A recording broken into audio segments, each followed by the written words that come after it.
Kia ora koutou whānau. Welcome back to Big Hairy News Friday edition. Bright Hairy News with myself and Magenta. Let's go. Hello. How's it going? I mean, my voice still hasn't fully come back yet, so, you know. But other than that, it's been pretty good. I went to Tory Whānau's campaign launch yesterday, which was fun. And I also got a really delicious pizza from House Pizza today. And I don't know if you've heard about their current new pizza or their promotion. No. No, Well, I'm not aware. You get a very cool little black box. And when you open the box, you Are you get proposing to me? a bag of sage and oregano. This is actually sage and oregano. You also get a herb grinder Oh. for the new dubious pizza, which is actually quite delicious. Mm. That's very cool. Is there a character on the front of it? Is that just the house puppet boy? No, it's just the logo. Just the logo. Just the logo? That's cool. That's cool. Yeah, Why are they doing this? So there's actually I found an article on Rover that was talking about it, and basically the CEO is kind of wanting to kind of start a conversation around the high cost of medicinal cannabis, and the fact that prescriptions also leave treatment out of reach for a lot of people, especially those who are managing like chemotherapy and all of that. And so they obviously wanted to kind of chuck that into the race. I mean, they do some really good, like, I don't know if you've seen, usually at Valentine's Day you can get a free vibrator with pizza. Yeah. So I did not know that. That is didn't? quite Oh, the okay. progressive item. Oh, okay. Is that a common thing, or is that a thing they did in the I- past? No, they've done it multiple times before. I know every time I've tried to buy the pizza, they're already sold out. So thankfully, because this is only just launched today, I was like, well, if I get it today, they won't be sold out. So yeah, and you get a little descriptor, and yeah, you get your little. I did actually grind up the sage and oregano. It's very efficient. So Very, yeah, very cool. that was my house pizza. How's Nice. your day been? My day has been a bit of a day. People telling you to turn your mic up too, so I might get you to do that. I'm gonna start calling out the audio files in chat. If you can, I don't know please. if I can, so I'm just gonna put it closer. No, leave it where it was. It might be. No. I might be able to do it in the. The annoying thing is there's no. That's why. That's why. Speak now, my beautiful. Hello. I'm at. Chat. Tell us. Are we sounding I better? don't- Oh, I see. We There is a sounding better? volume thing here. Yeah, and it was see the down at like button. 50%. Oh shit! Who turned me down? I don't know, but I Maybe put I you was back to being loud. 100. Nice. Nope, not yet. Not yet what? Not yet Oh, what? yes, we got Audio a yes files, now. pop off. We got a yes. Okay, loud and clear. Woohoo! All right, we're on the same level now. So in case you missed it, house pizza, herb grinder, and this is actually sage and oregano. It smells delicious. On the quick side. No, I don't know. That's all right. How was my day? My day was a thing. I have had a week of sickness. I had a spontaneous sneezing fit Sunday night, and then the next morning it was just like, does it ever happen to anyone where you just live in life and then you sneeze a couple of times and then suddenly you've got sore throat and your nose is all blocked up and you're like, I was fine 5 minutes ago. So I woke up Monday morning feeling like dog shit, but pushed through it. Rough. But I ended up taking a week off my medication to recover, because if you didn't know this, and I was confirmed and validated by my psychiatrist, I felt very smart about myself. Magenta probably already knows this. Stimulants they hide the symptoms of being physically sick. So if you want to recover, you kind of have to come off them for a few days. But it's actually been really good because my sleep schedule has been fucked. And I've been getting up too late, which means, things wearing off too late, and I haven't been able to sleep, and then the cycle continues. So today, 10 a.m.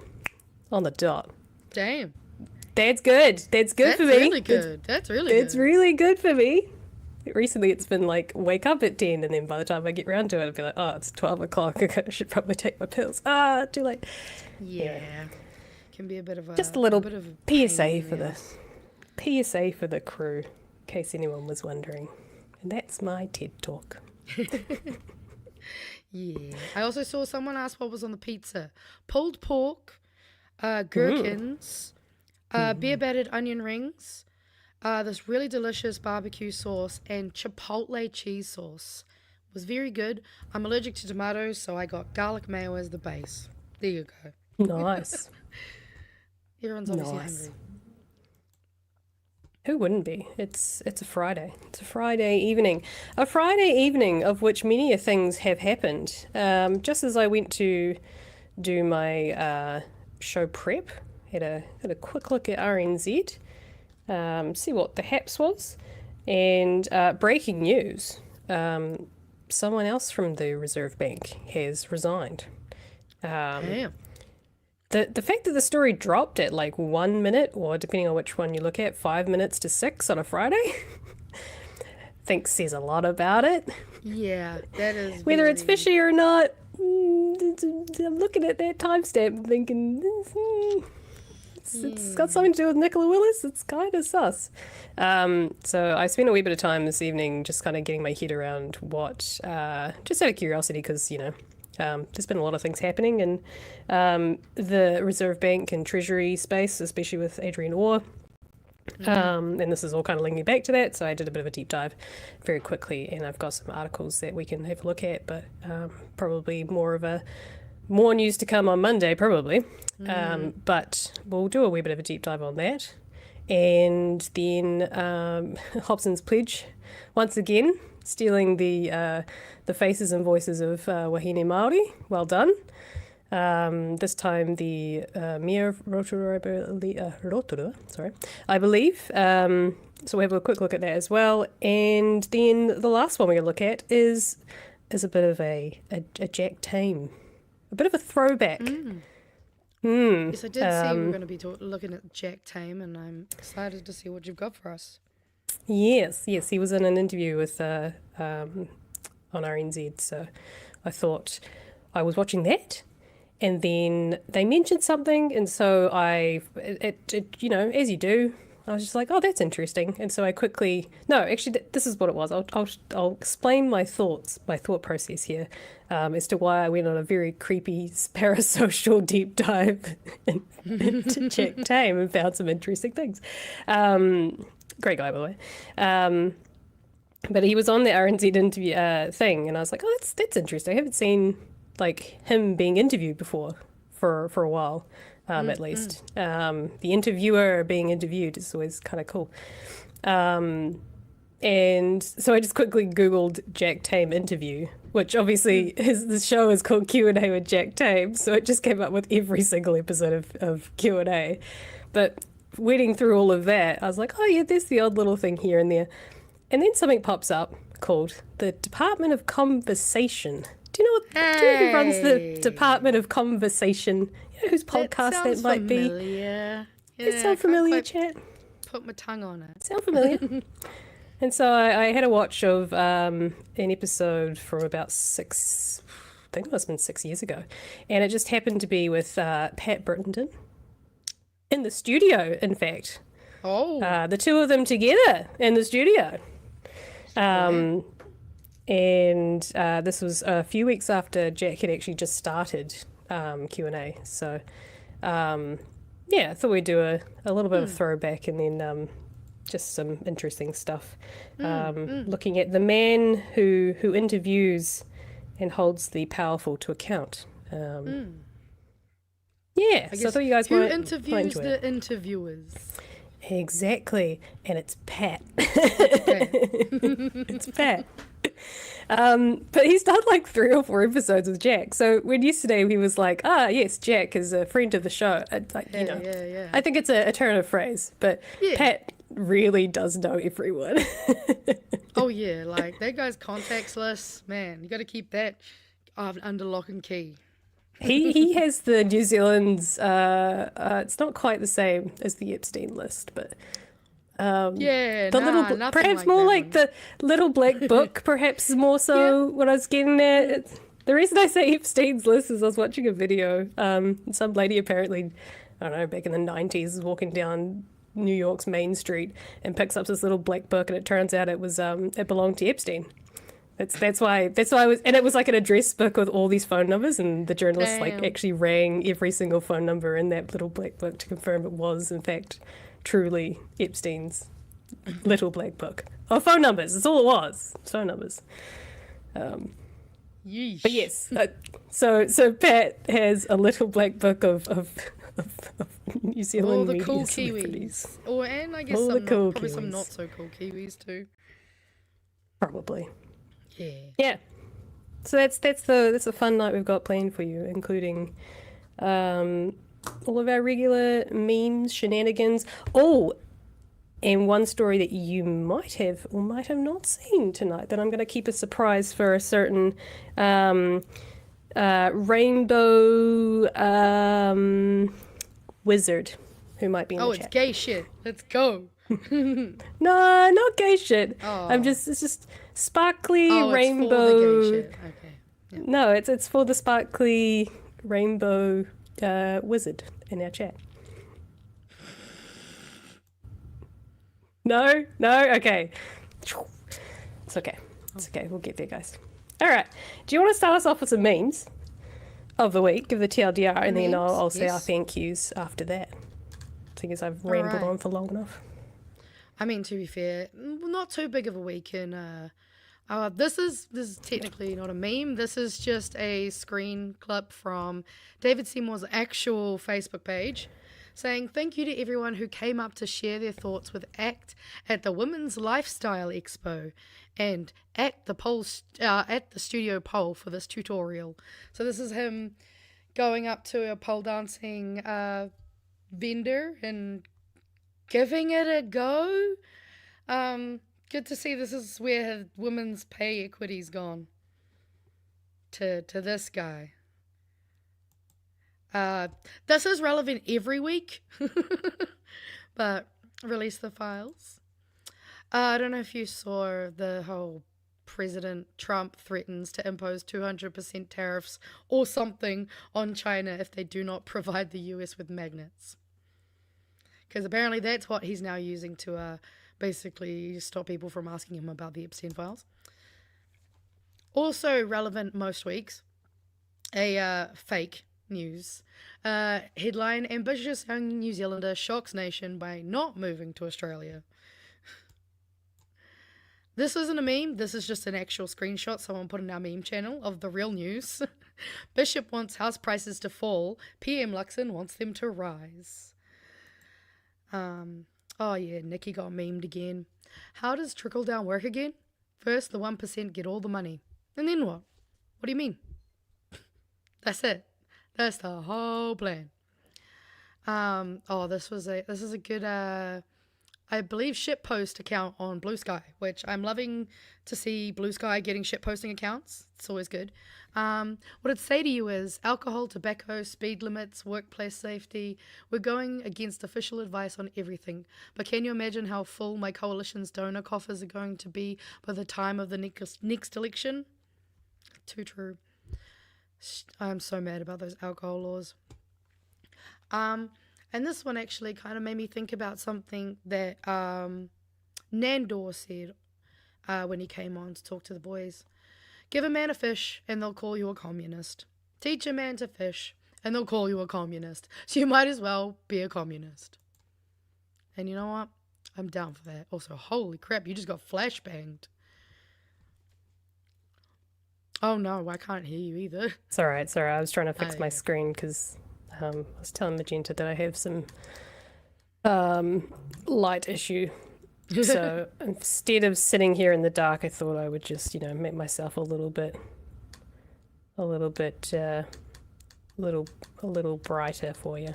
I know it's bright here in news, but some days, Oh yeah. like, just a The little eye too holes bright can't and always hairy. deal with it. I'm still very pink. Anyways, right. I think before we go any further, we must say a thank you to the patrons. The patrons that pay the bills. I'm a tiny Italian man. Someone will know that the accent reference. was going. I'm a little meatball. Thanks. The brain is today.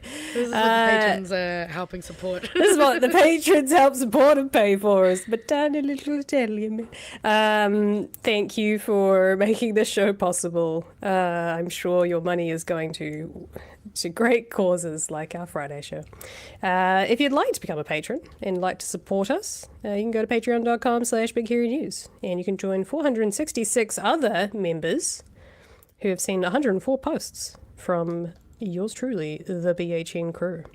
A little bit of a sneak peek that's happened this week.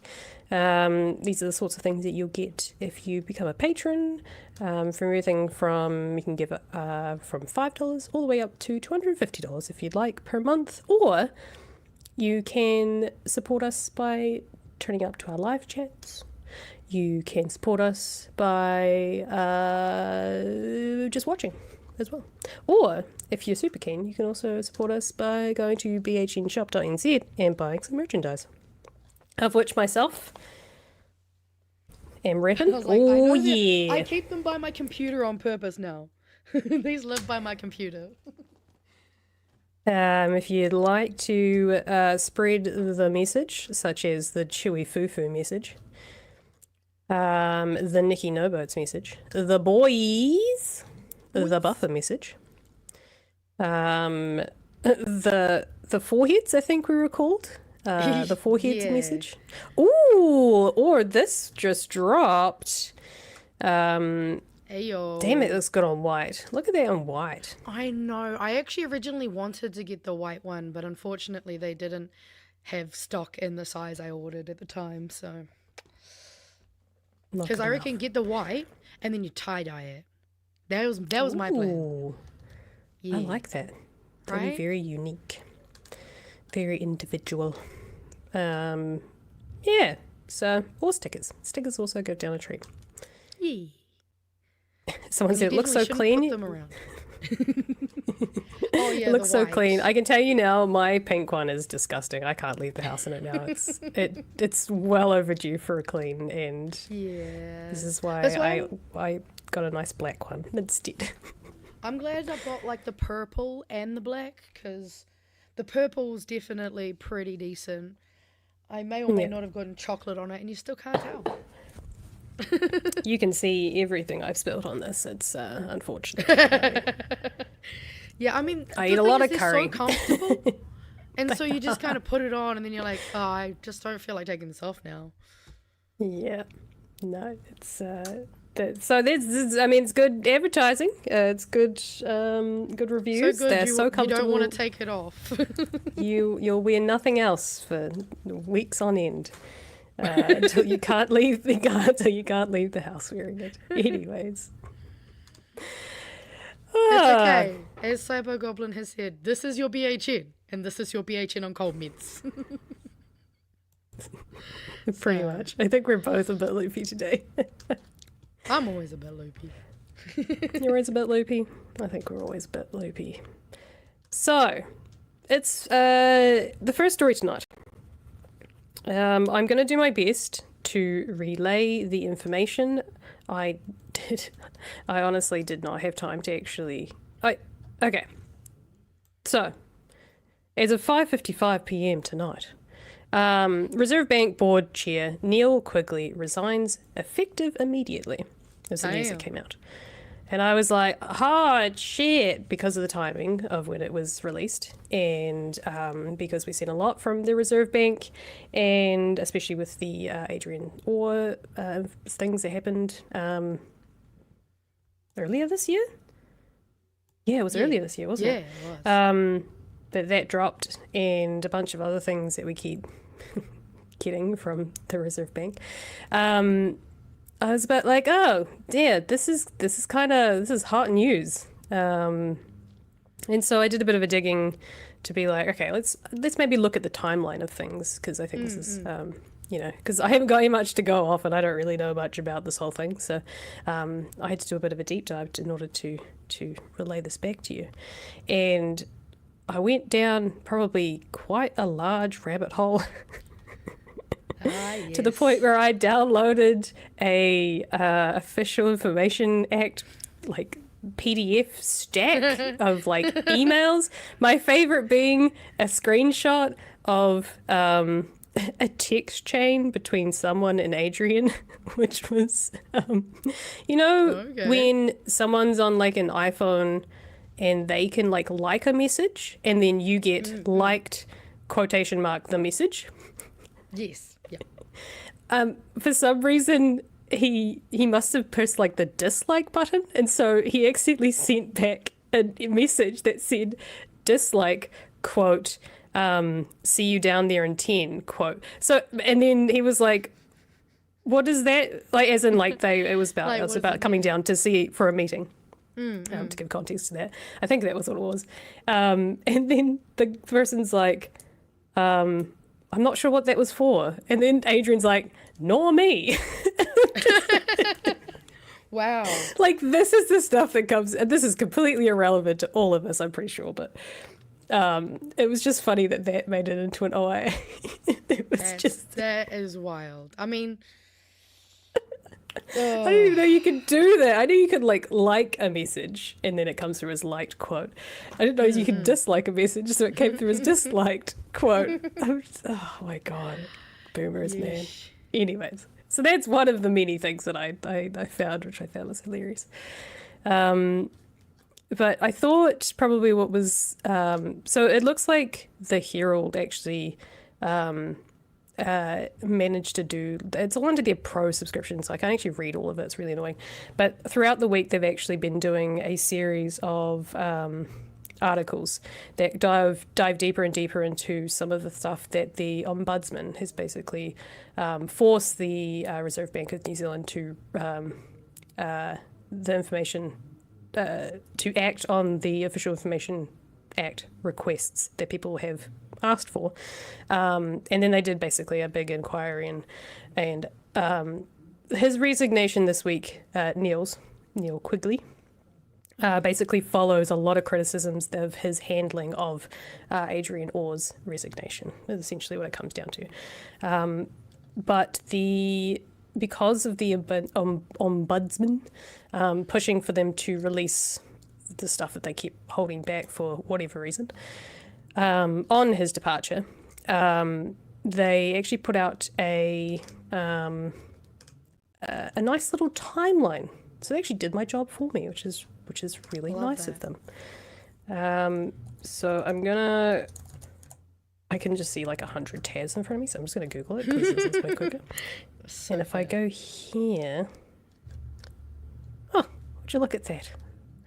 Look at that. So instead of me having to go through, 6 months of bloody articles from 10 different bloody websites, I thought I would just relay to you what the HAPS was and what has led to today's resignation, effective immediately. So this is, when did this come out? Yesterday, in fact. So this is the Reserve Bank New Zealand response to Chief Ombudsman's decision. The Chief God, I hate that word. Ombudsman. I am on a budsman. The chief, I am on a budsman, so I'm going to call it from now on, has completed his inquiry into complaints received on the Reserve Bank New Zealand's RBNZ's handling of Official Information Act OIA requests regarding former Governor Adrian Orr's departure. So they've repeated completed this inquiry.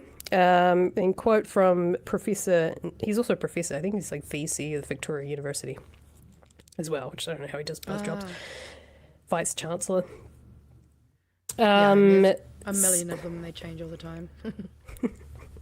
Neil Quigley says, following his review of information withheld by RBNZ from requests under the OIA for information relating to Adrian Orr's departure, the Chief Ombudsman has asked us to release a timeline of events covered by this information, but has not required any additional documents or other information to be released. The Chief Ombudsman has also provided guidance on the different grounds that applied to withhold information and where the public interest lies. We therefore conclude that apart from being late with our OIA responses, the approach we took in responding to OIA requests was a reasonable one to the requests and met the overall public interest by balancing transparency with privacy and other legitimate concerns. We thank requesters for their patience and their interest in recent events.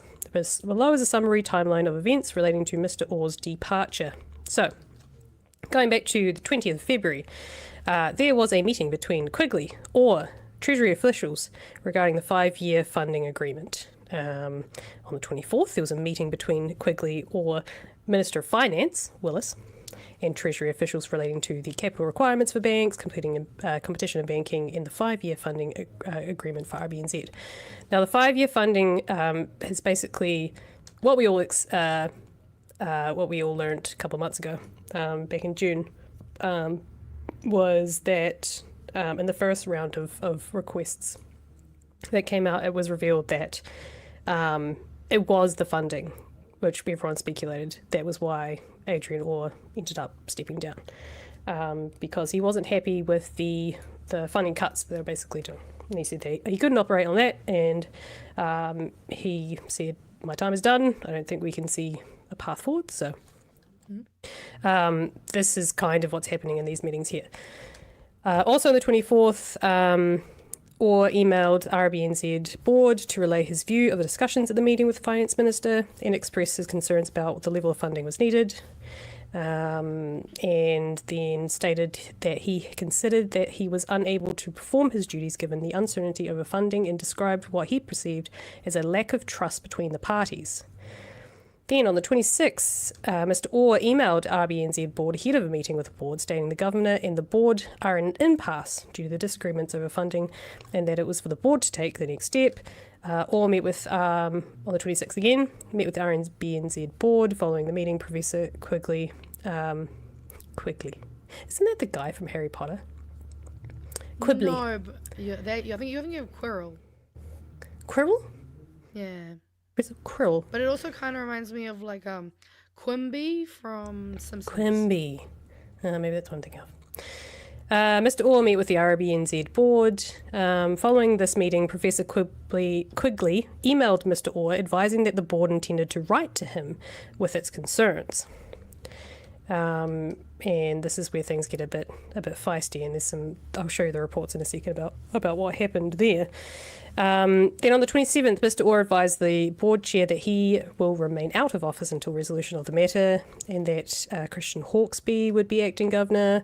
On the 27th again, Professor Quigley, on behalf of the non-executive members of the board, writes to Mr. Orr to set out various concerns relating to the tenor of dialogue at meetings with Treasury officials on 20th of February and the Minister of Finance on the 24th. His apparent lack of trust of RBNZ board, Minister of Finance and Treasury, whether he would be able to undertake his role with lesser funding, and the letter sought Mr. Orr's response to the concerns raised. On the 3rd of March, Mr. Orr rejected the assertions in the letter, but accepted that he considered there was a lack of trust between the parties. On the 5th of March, an exit agreement was reached between Mr. Orr and RBNZ, which included Mr. Orr agreeing to resign and for the board to withdraw their 27th of February letter, in which the tenor of dialogue at meetings, his apparent lack of trust, whether he'd be able to undertake his role. So that letter, I can't find that letter anywhere, by the way, guys. I don't know if that was in... this is why I went down a bloody rabbit hole. I couldn't fucking find that letter. Someone can find it for me, that'd be great. I could bloody find it. I'd love to read what that letter said, but maybe that's the point. Maybe because it got withdrawn. True. Yeah. But it sounds like everyone knows what was in that letter, so it's clearly out there somewhere. And then on the 6th of March, a paper was circulated by the RBNZ board to approve the acceptance of the resignation of Adrian Orr, approve the exit agreement entered into, and then note the next steps of the board to recommend a temporary governor. So thank you for a beautiful little timeline to make my job really simple. So those events that I just put to you, starting on the 20th of February, which was a meeting between Professor Quigley, Mr. Orr, Treasury officials, all the way through to the 6th of March when he was signed off to resign. Yeah. So that's nice. Released the Orr letter. I think it's somewhere else. I just couldn't bloody well find it. And I'm sure it's hiding. Everyone's put out a fucking. I have so many tabs open right now, and I'm trying to find the ones that I want because there's things that came out today. There's things that came out yesterday. Also, I like this one. So political interference from Nikki. I mean, well, I wouldn't be surprised. See, this is what I'm trying to figure out, right? And you guys are all coming on the journey with me. Is whether Barbara has actually Barbara's clearly got questions and sees that there are some gaps as well because she put out a post in the last, I don't know, couple of hours that this came out, thanks to RNZ for updating their article, saying that maybe it was one NZ that did it, that she has questions as well of like something's not adding up here, bruh. Willis needs to come out and answer some questions. So the story goes as so 7:30 p.m. today is when the final article was updated, and this kind of asserts the same things. But actually, I'm going to show you this one because this one has Barbara at the end of it as well. Okay. Stop moving. What are you doing? So Quigley resigns. He was elected to chair in 2016. He's been on the board since 2010. He was appointed for another full. So he wasn't supposed to finish up till June 30, 2026. We had another year to go. So Willis has said this afternoon, she noted that Quigley tendered his resignation from the board and as board chair with immediate effect. The resignation came after 5 months of scrutiny over abrupt departure of former governor. In June this year, Willis criticised the Reserve Bank over sharing information surrounding Orr's sudden resignation in March. The rebuke came after the bank released documents under an Official Information Act revealing Orr quit in March due to a funding dispute with the bank's board and the government. Prior to the documents being released, Willis and officials were being tight-lipped on the departure. At the time the details were revealed, Willis said she had spoken to Quigley over the issue and expressed my view that they did not manage that Official Information Act request well, and that I expect them to do better. He has acknowledged that they could have and should have done better. Yesterday, the Reserve Bank responded to an inquiry by the Chief Ombudsman into complaints over its handling of the OIA, and this is the time that I've just showed to you. Willis today said Quigley decided now was the appropriate time for him to hand over to a new chair, having overseen a number of key work streams for the bank. Mr. Quigley departs with a new funding agreement in place, a major review of capital settings out for consultation, and the recruitment of a new governor well advanced. He leaves the bank well positioned for the future. I thank him for your service and wish him well in the future. Willis said Deputy Chair Roger Finlay would cover the functions of chair until appointment was made. Mr. Quigley's departure creates a vacancy on the board, which will be filled in due course. And Barbara came out this evening, said that the public deserves better. The common denominator in the resignation of two very senior financial leaders is Nicola Willis. Full transparency is needed. Immediately. The Reserve Bank is one of the most important institutions in Aotearoa. It's time for Nicola Willis to be honest with the public about what she knows, what she has been told about the situation, and when, what actions she has taken to manage the situation. Our economy is already in enough trouble given her fiscal management, and she is relying on the Reserve Bank to support growth. The public should have absolute confidence and transparency about how the situation has been managed and the role of the minister. So I thought it was fishy when I saw the headline. I definitely did some digging. And then when that update came through and Barbara was pointing fingers saying, there's a common denominator that I was also seeing in all of this, and there's some questions still needing to be answered. Everyone in the chat was seeing it too. So are we, is it Nicola Willis or is it Nicola Willis's fault? Because she had some pretty strong words this week for a guy who's just suddenly stepped down, effective immediately.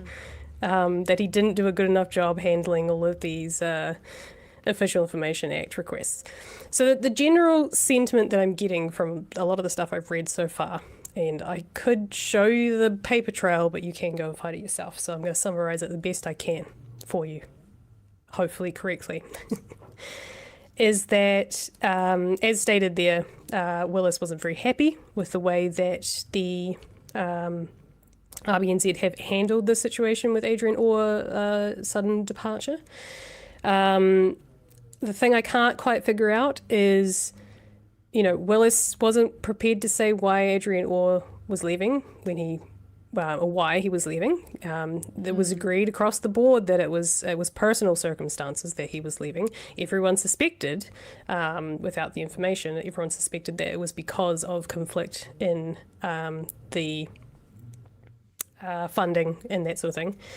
Conflict between what Adrian saw was best for the bank, and then what Willis wanted, which was to cut their spending.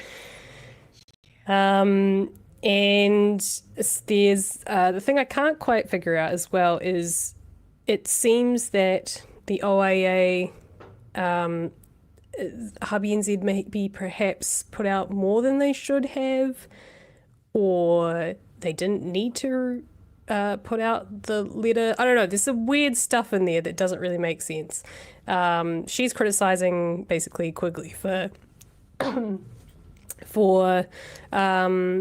mishandling it, but I feel like she was pretty much doing the exact same thing and saying or doing the same thing. I don't know. It's some weird shit's going on. I don't know if I'm reading into it or if I'm just missing something that's clearly obvious. No, but yeah, it is very... I'm confused. It's definitely giving sus. What does she mean? I don't like the way you handled that. Is that because you don't like the fact that you basically got outed when that information was released? Because that's the kind of tone that it gives me, to be honest. I also I agree with Batman in this, of just that he resigned because Nicola Willis wanted the OCR cut and he gave pushback. Same with Adrian Orr.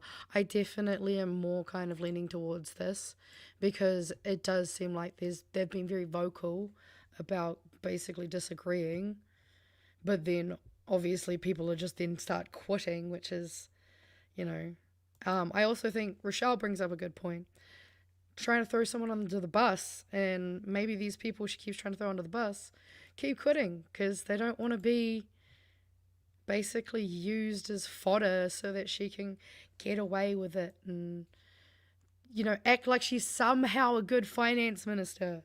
Like, she's fucked up so many things so far, and I feel like she's probably definitely worried at the fact that it's looking very terrible in terms of how many projects she touches. They all seem to turn to fucking shit. Look at our boats. It started with Nikki No Boats, and now it's Nikki No Banks. Did I lose you? You muted. Yeah, it's me. I keep muting myself because I keep coughing. I don't want to do Nah, it I inside get your it. I get it. ears. And then I forget, even though I can see right there that it's bright red. So the RNZ actually, the RNZ article is worth having a read through as well, because I think this also starts to fill in some more of those gaps that that I was feeling. I was feeling the gaps, you know, the gaps are there. So speaking to RNZ shortly after, this evening, Willis was more forthcoming. She said Quigley tendered his resignation following a discussion with her earlier on Friday about the ongoing criticism of the board's handling of information surrounding Orr's departure on March 5th. My concern was that the bank's reputation was being impacted. He agreed with me that it was a serious matter. If he had not offered his resignation, I would have asked him for it. Willis said she expected the highest levels of transparency and public accountability from organisations she worked with. This matter could have been handled better. Okay. So in other words, what about she pushed him out the door. She wants to work with organisations. Maybe get your shit together with inside the fucking house before you start saying that kind of shit. Like, yeah. Fuck off. So despite the turbulence, she said full confidence in the bank's board would learn from these events and draw a line under this.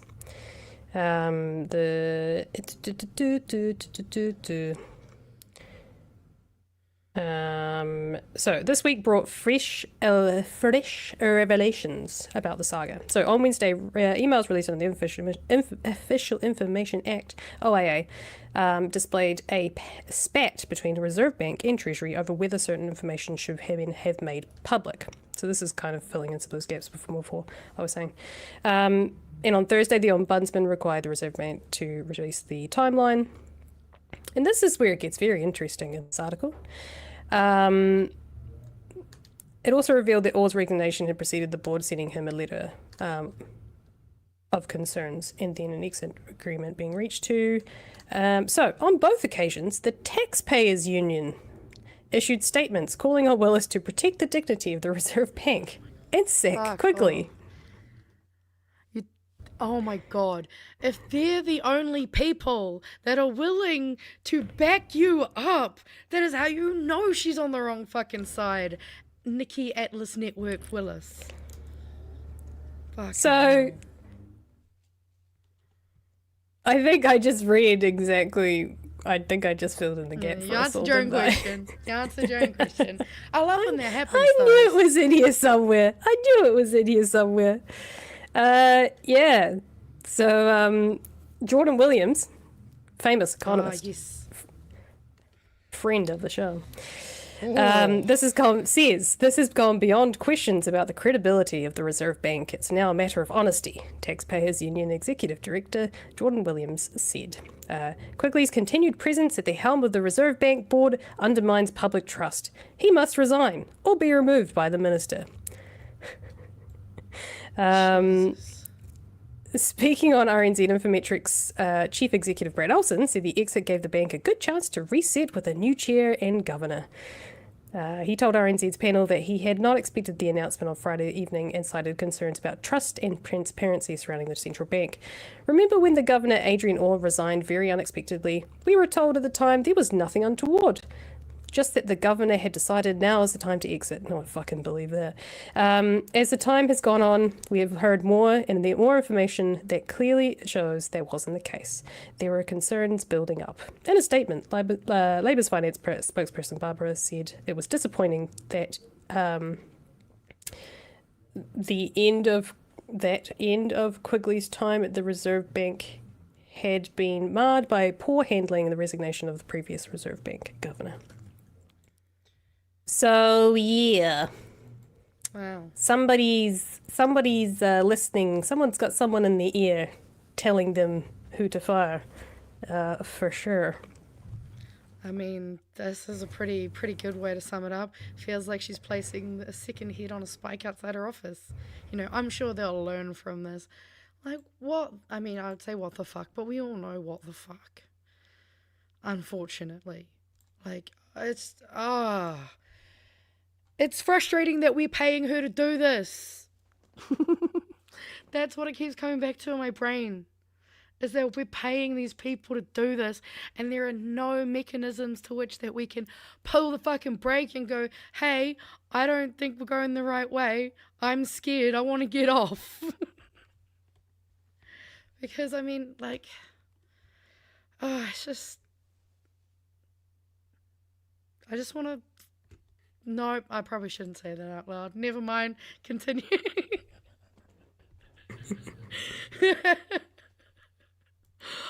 Oh my god.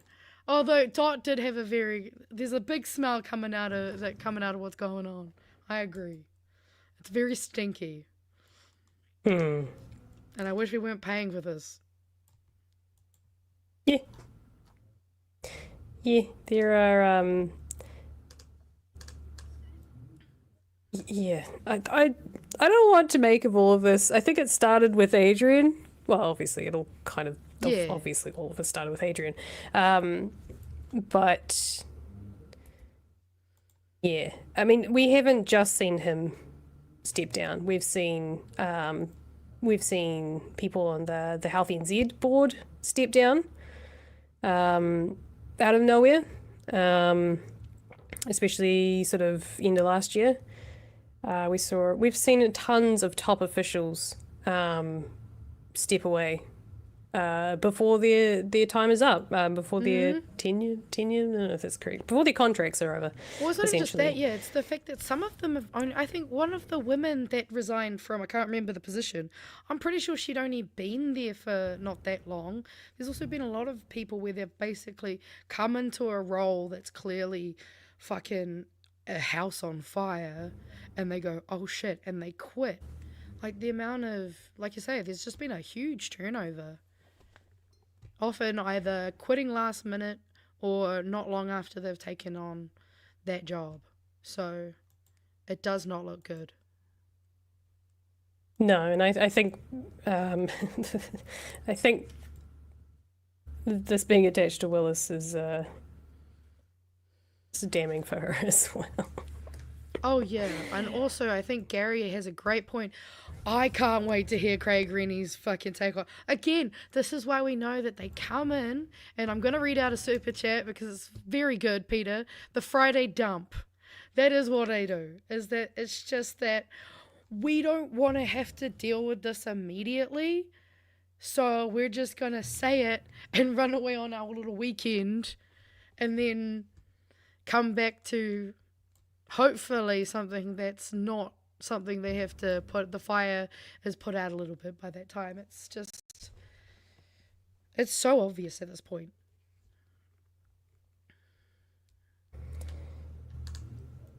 Yes.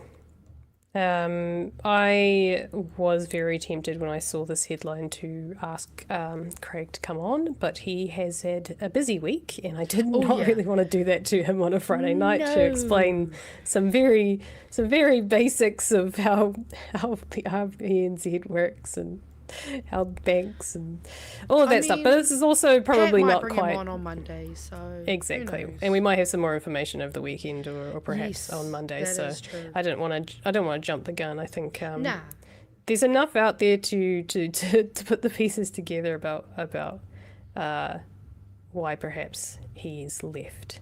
Sorry. Been pushed out the door. Sorry. Told to let no. Quit unexpectedly. No.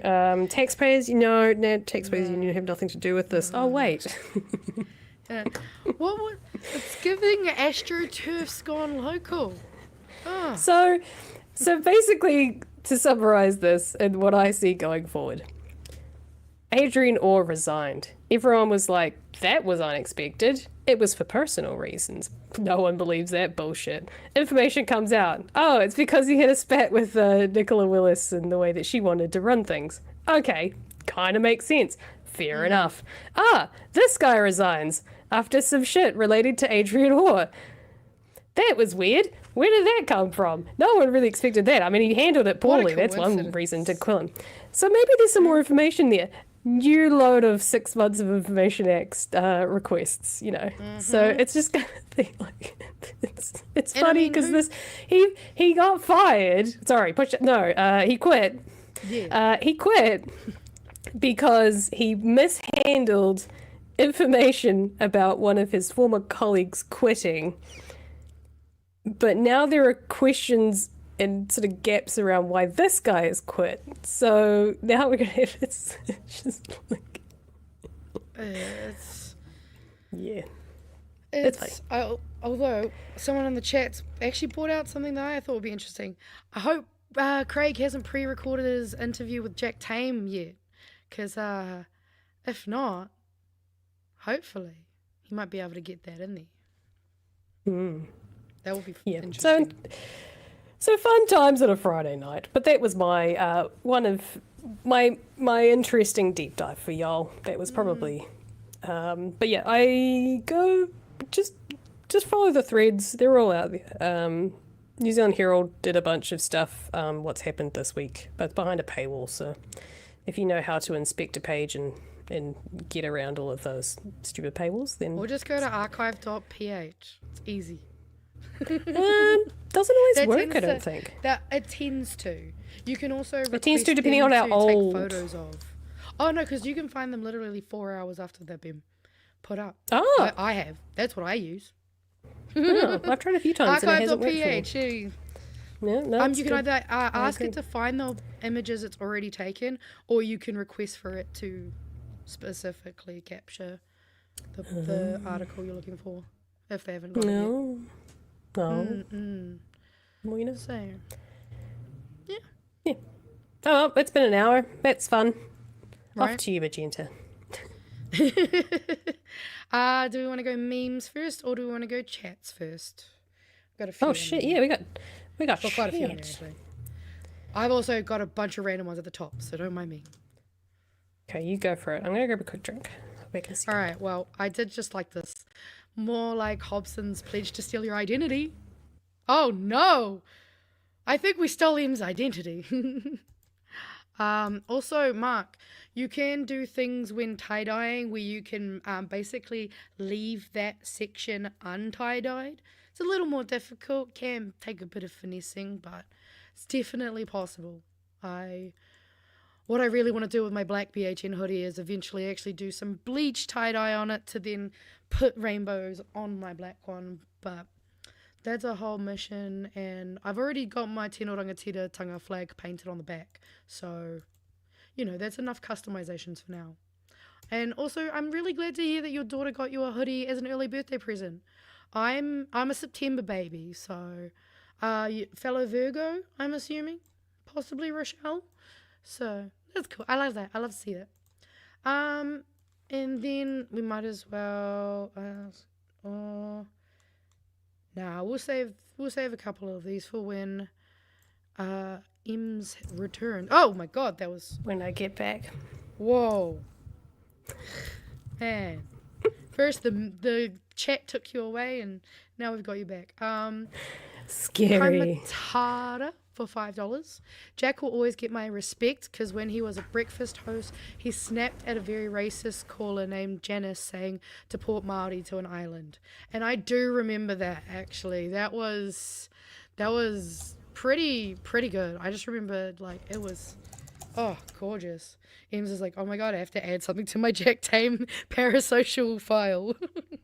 Yeah. Let's fix my camera. Peter Syme for $5. Quigley as Waikato Uni Vice Chancellor supported the Nats proposal for a medical school. It all seems like he's deeply involved in right-wing fuckery.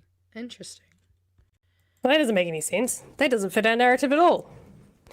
I mean, hey, a broken clock can be right twice, you know what I mean? Like, who knows? There are those weird, like, some of those weird libertarians that can kind of do a little swerving, and you go, oh, I didn't expect that from you. And then they go back to I the think bullshit. I think it's got nothing to do with it. I think it's just Nicola Willis trying to blame someone for and get the people that she wants in there. I don't know. That's just Yeah, my I assumption. agree. Speculation. We got Mr. Arvids for $2, Nikki No Brains. And then for another $2, anyone says Nikki's a bad bee. Yeah, she a bad bee at this. She is pretty bad at this. And then Kiwi Burb for $2. I love a good Friday dump. Oh man, out of context, that sounds so bad. And I'm gonna leave that one for. Oh yes. Technically, my memes doesn't start with memes. The meme starts with that story I was telling you about that I would like to get out of the way where possible because it's depressing. So Sounds good. This came off the back of some memes that I saw, which says, "Courtesy of Israel, I now know what a baby looks like without a head, what a child looks like without their brains, or with their brains spilling from a shattered skull, what a child looks like with its organs and intestines outside their tiny bodies, what a child looks like picking up pieces of their parents and putting them into plastic bags, what a child looks like begging to the surgeon to save their dangling limbs that are about to be amputated without anesthesia. What a hungry child looks like, emaciated and begging for food that is not coming. If my words disturb and unsettle you more than the reality of horrors they recount, then that is the measure of your privilege, the shelter of distance and the choice to turn away. Some of us couldn't. We were compelled by the moral duty to bear witness, and for that I am forever changed, forever marked by watching a genocide. Forgive us, Palestine, we have failed." And on the right, you'll see this screenshot from Renard from Gaza, and I don't know if people remember. I showed you guys her Instagram page. I want to say actually it was like last year around when we first started, and she used to make cooking videos, and basically she was doing a lot of cooking videos, trying to document, not only what it's like living and cooking in the middle of a genocide, but also sharing some of the local recipes and cuisines in order to actually document them. And she put this post out saying about what Palestinian children have to say about starvation and how it feels. And this is all really sad and depressing, and it's only going to get worse. So buckle in, quick whānau. We're going to listen to what they have to say because we have the privilege of not having to starve like this. So we have from Renard, 11 years old. My dream before the war was to open a restaurant and let everyone taste my food. And now the only dream I have is getting enough bread to feel full after. Lama, 9. There is no school. There's no safety. There's no routine. I'm supposed to be in grade 5, but there's no classroom left. Sometimes we sleep hungry. Sometimes we can't sleep at all because of the bombs. My little sister, Mariam, cries at night. I think she is afraid. Muhammad, 12. We in Gaza have no flour. Every day, every 24 hours, they'll tell us trucks are coming, and we come and find nothing. We are eating sand instead of bread. Benias, 9. Most of the aid doesn't reach us. It's just a show for the cameras. Babies and infants are still dying because there is no milk. The starvation is still ongoing. Please listen to the voices of Gaza's people who are still alive. And Mohammed, I'm the eldest sibling and the provider after my dad. He was killed in an airstrike yesterday. I'm trying to ask anyone to give me a plate of flour or a meal from the aid that arrived today. And unfortunately, it's clicked off. I saw an update, which was that what you saw on that is that the last post now from Renard from Gaza just says goodbye. So unfortunately, this is, I'm going to assume, the second Palestinian content creator that I have started following and who has died within the last 2 years. And it's depressing, but I feel like her words deserve to be seen by everyone, or as many people as we can. And yeah, that's why I wanted to start on that, because I didn't know where the hell and how the hell to put that in there. But yeah, just obviously we all know that what's going over there is horrible.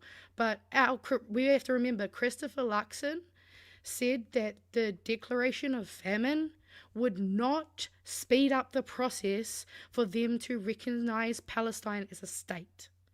And that is fucking disgusting. What a great Prime Minister we have, everyone. Now let's somehow transition into memes.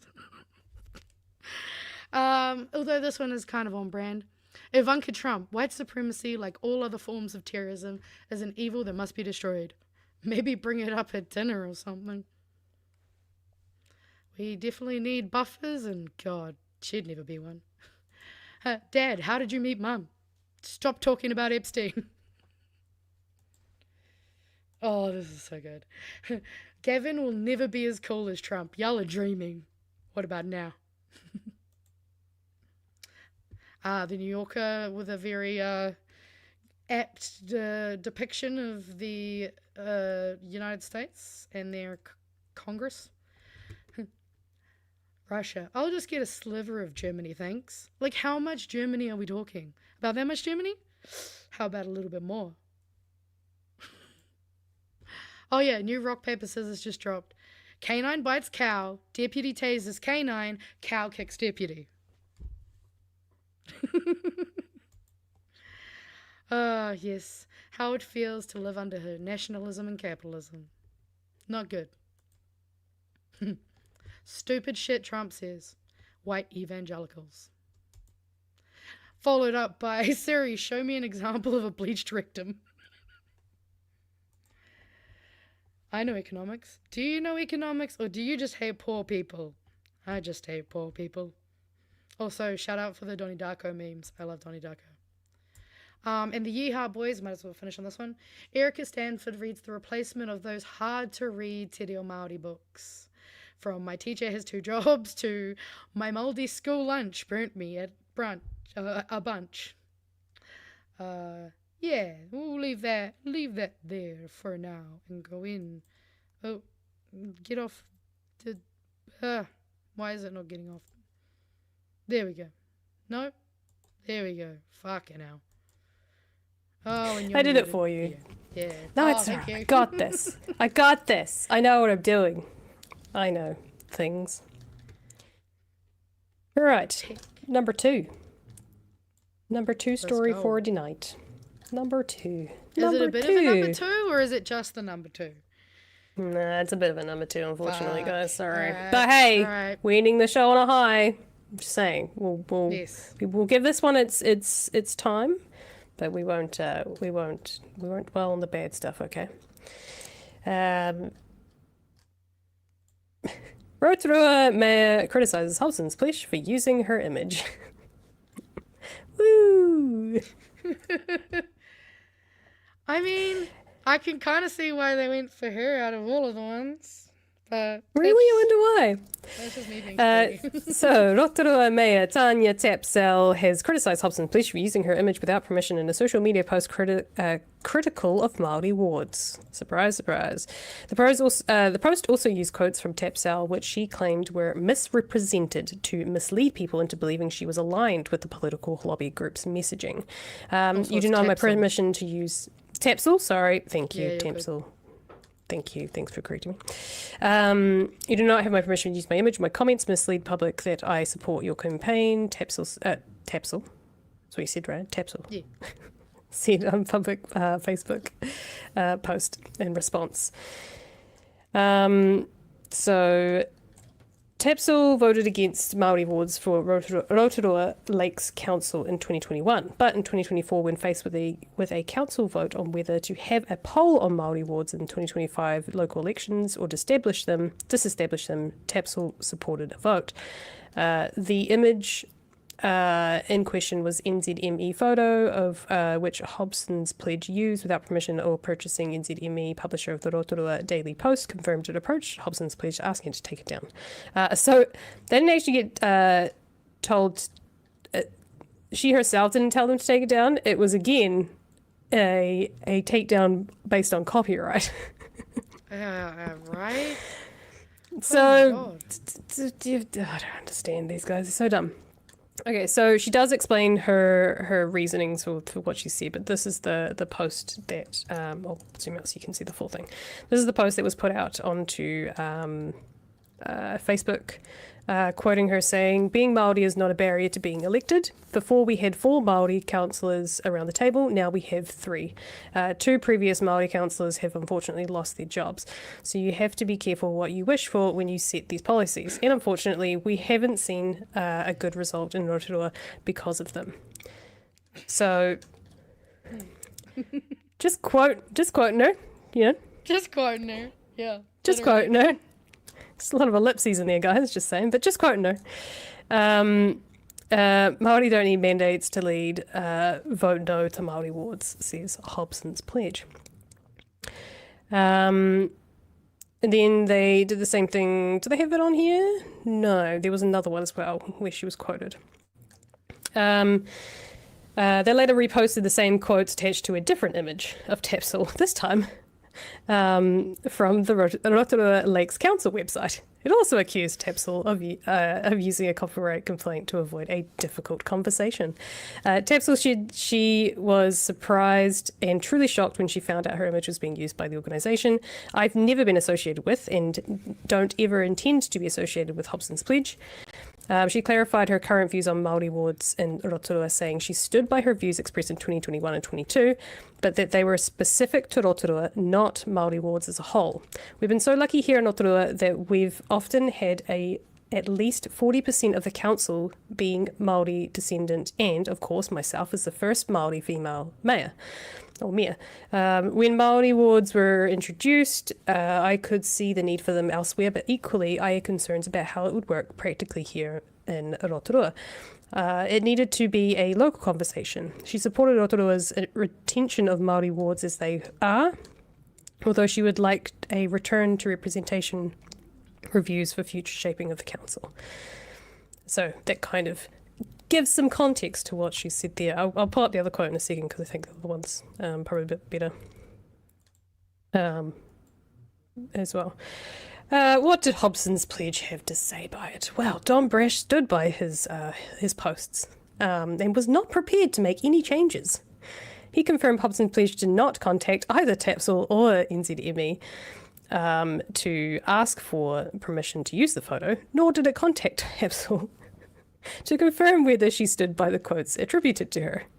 "We can't help that," Brash responded, when asked how the image might incorrectly align Tapsell with Hobson's pledge. "What we are quoting her as saying is what she said. She was opposed to Māori wards, and I think we are totally within our rights to quote the things that she said in 2021. It is the second time the matter in weeks the Hobson's pledge has found itself a firing line for how it uses imagery in its messaging. The use of Rotorua woman Ellen Tamati's photo in a nationwide campaign caused controversy in early August."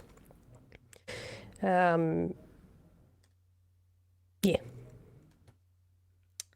I mean, they do love And picking Tapsell Māori is also seeking re-election as mayor this year. So yeah, there you go.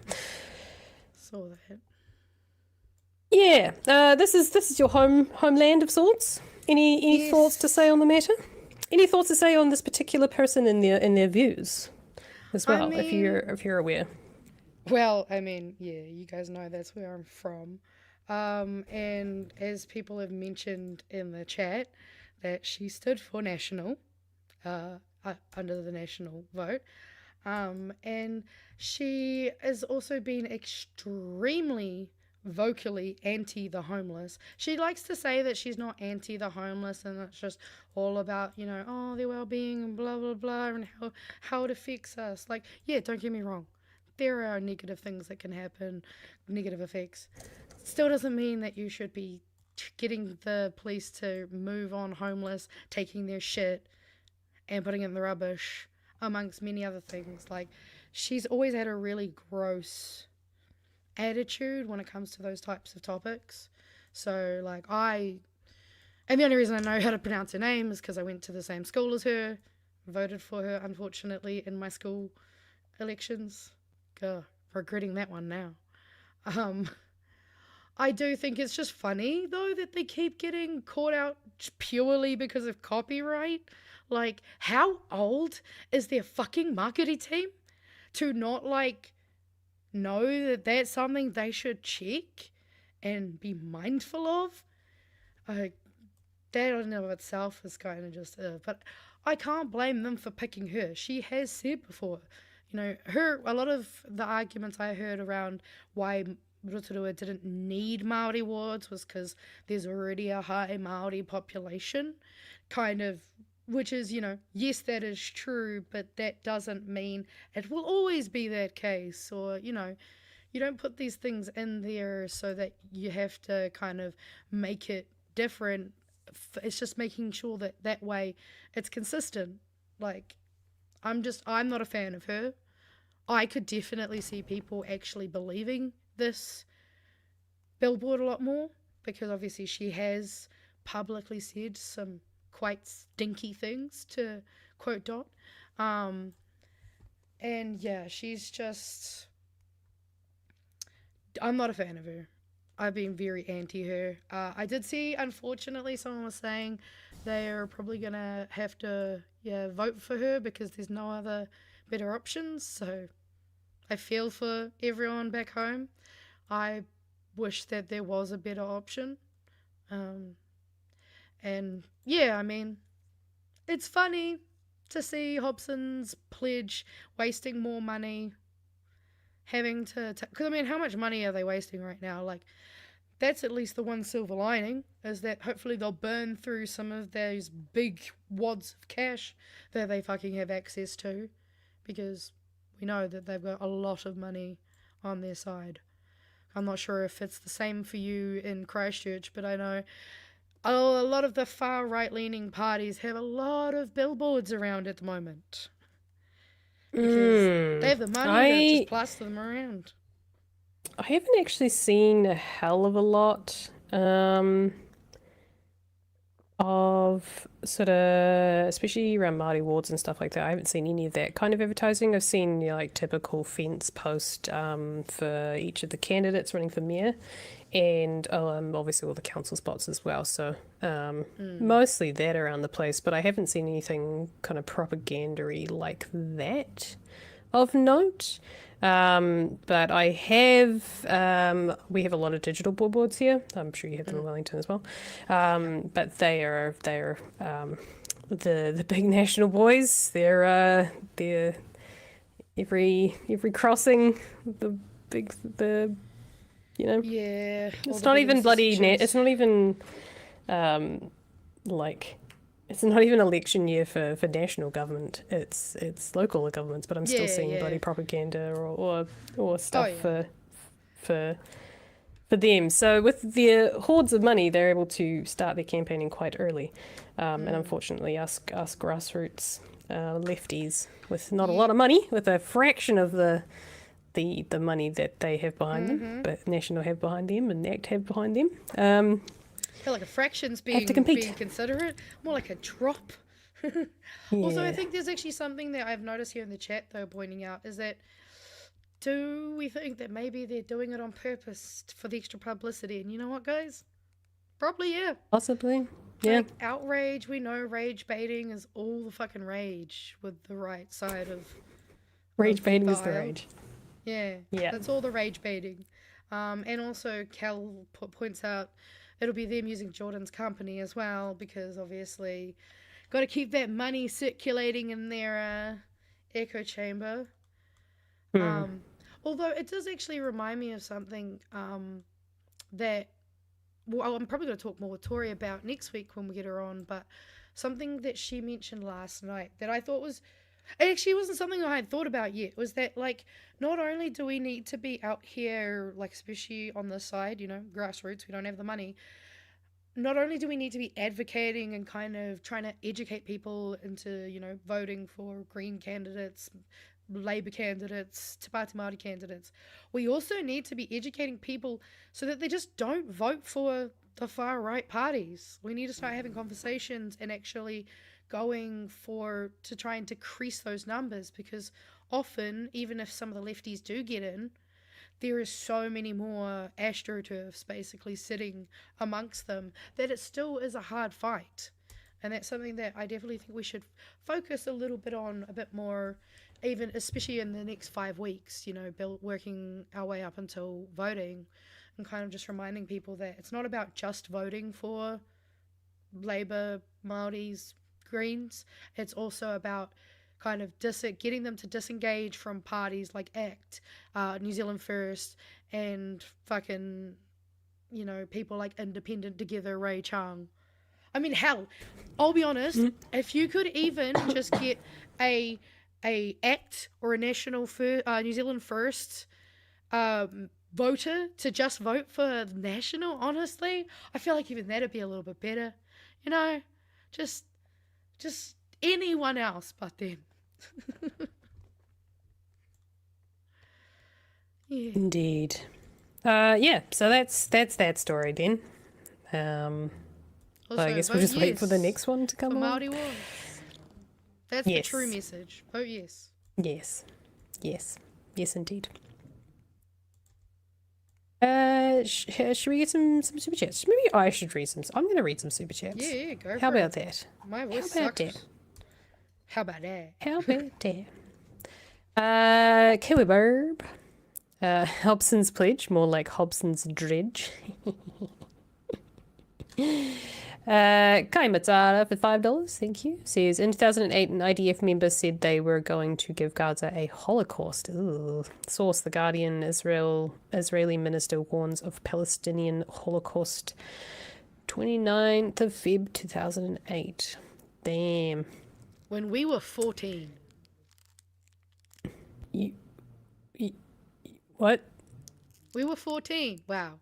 Approximately 14 years old. No. Yeah, 14. 1994. What's 4 years after 2008? It's 2012, right? Yes. Yeah, I was 14. See?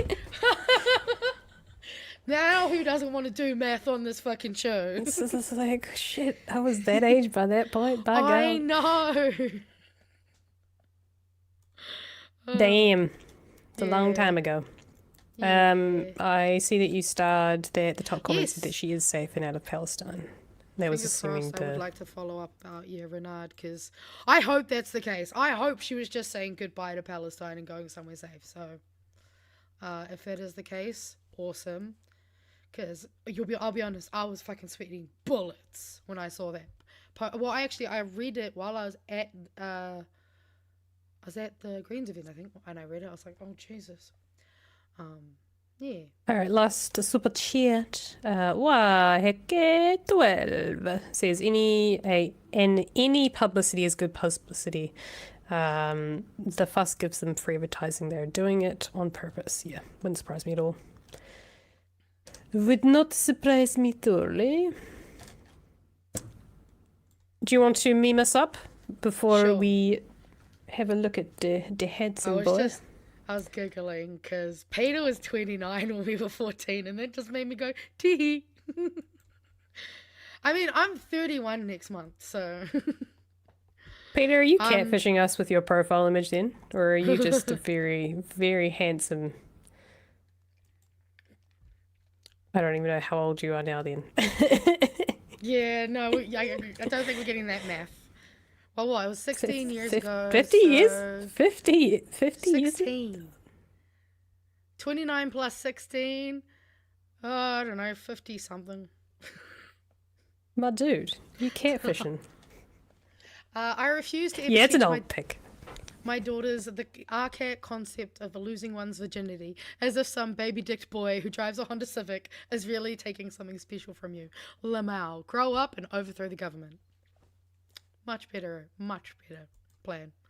Also, this is crazy. Someone just posted this into the Discord that apparently they were getting this playlist recommended titled Recession Pop, which I thought was kind of hilarious. No, have you not heard of? No. So the theory goes is that everything is a recession indicator. Pop music is so typically when the economy is down and things are just kind of shit in the world, usually because of bad economy, because that has a flow-on effect of everything in life. Essentially, you have a resurgence of girly pop, right? What we're seeing now of girly pop. The other peak time was oh fuck, what is that song with the stupid? Oh my god, what is it? Damn it, I can't think what it is. It's all I can think of. No, it's the fucking, oh, I can't fucking remember. Dance anthem or something. Party rock anthem. Party rock anthem. Oh, That. okay. You know what? That. Yes. So that. Yeah, that's what it was in my head. I was like, it's in there somewhere. Yeah. Them and the Black Eyed Peas, when they were kind of at their peak, that was the other time that there was sort of a recession, basically. Oh my so the God, resurgence. So those two songs were also kind of at the peak of they were recession indicators. So that's just the way. Yeah, everything's a recession indication.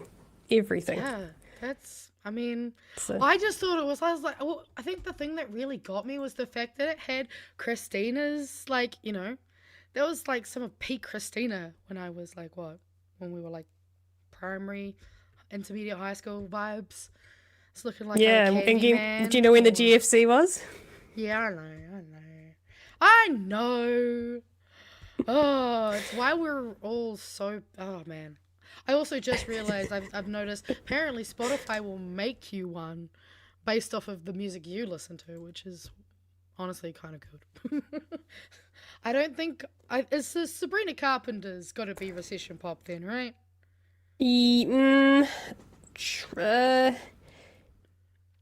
Well, the funny thing is, the current, technically right now, yes, it would all be recession pop, but I think COVID, because it was such a sort of like bleh time, I think that time in music, this is just me theorizing at this point, that point in music where there was, like the Roaring Twenties, right? And everyone thought after Yeah. COVID we were going to have basically the Roaring Twenties of Yeah.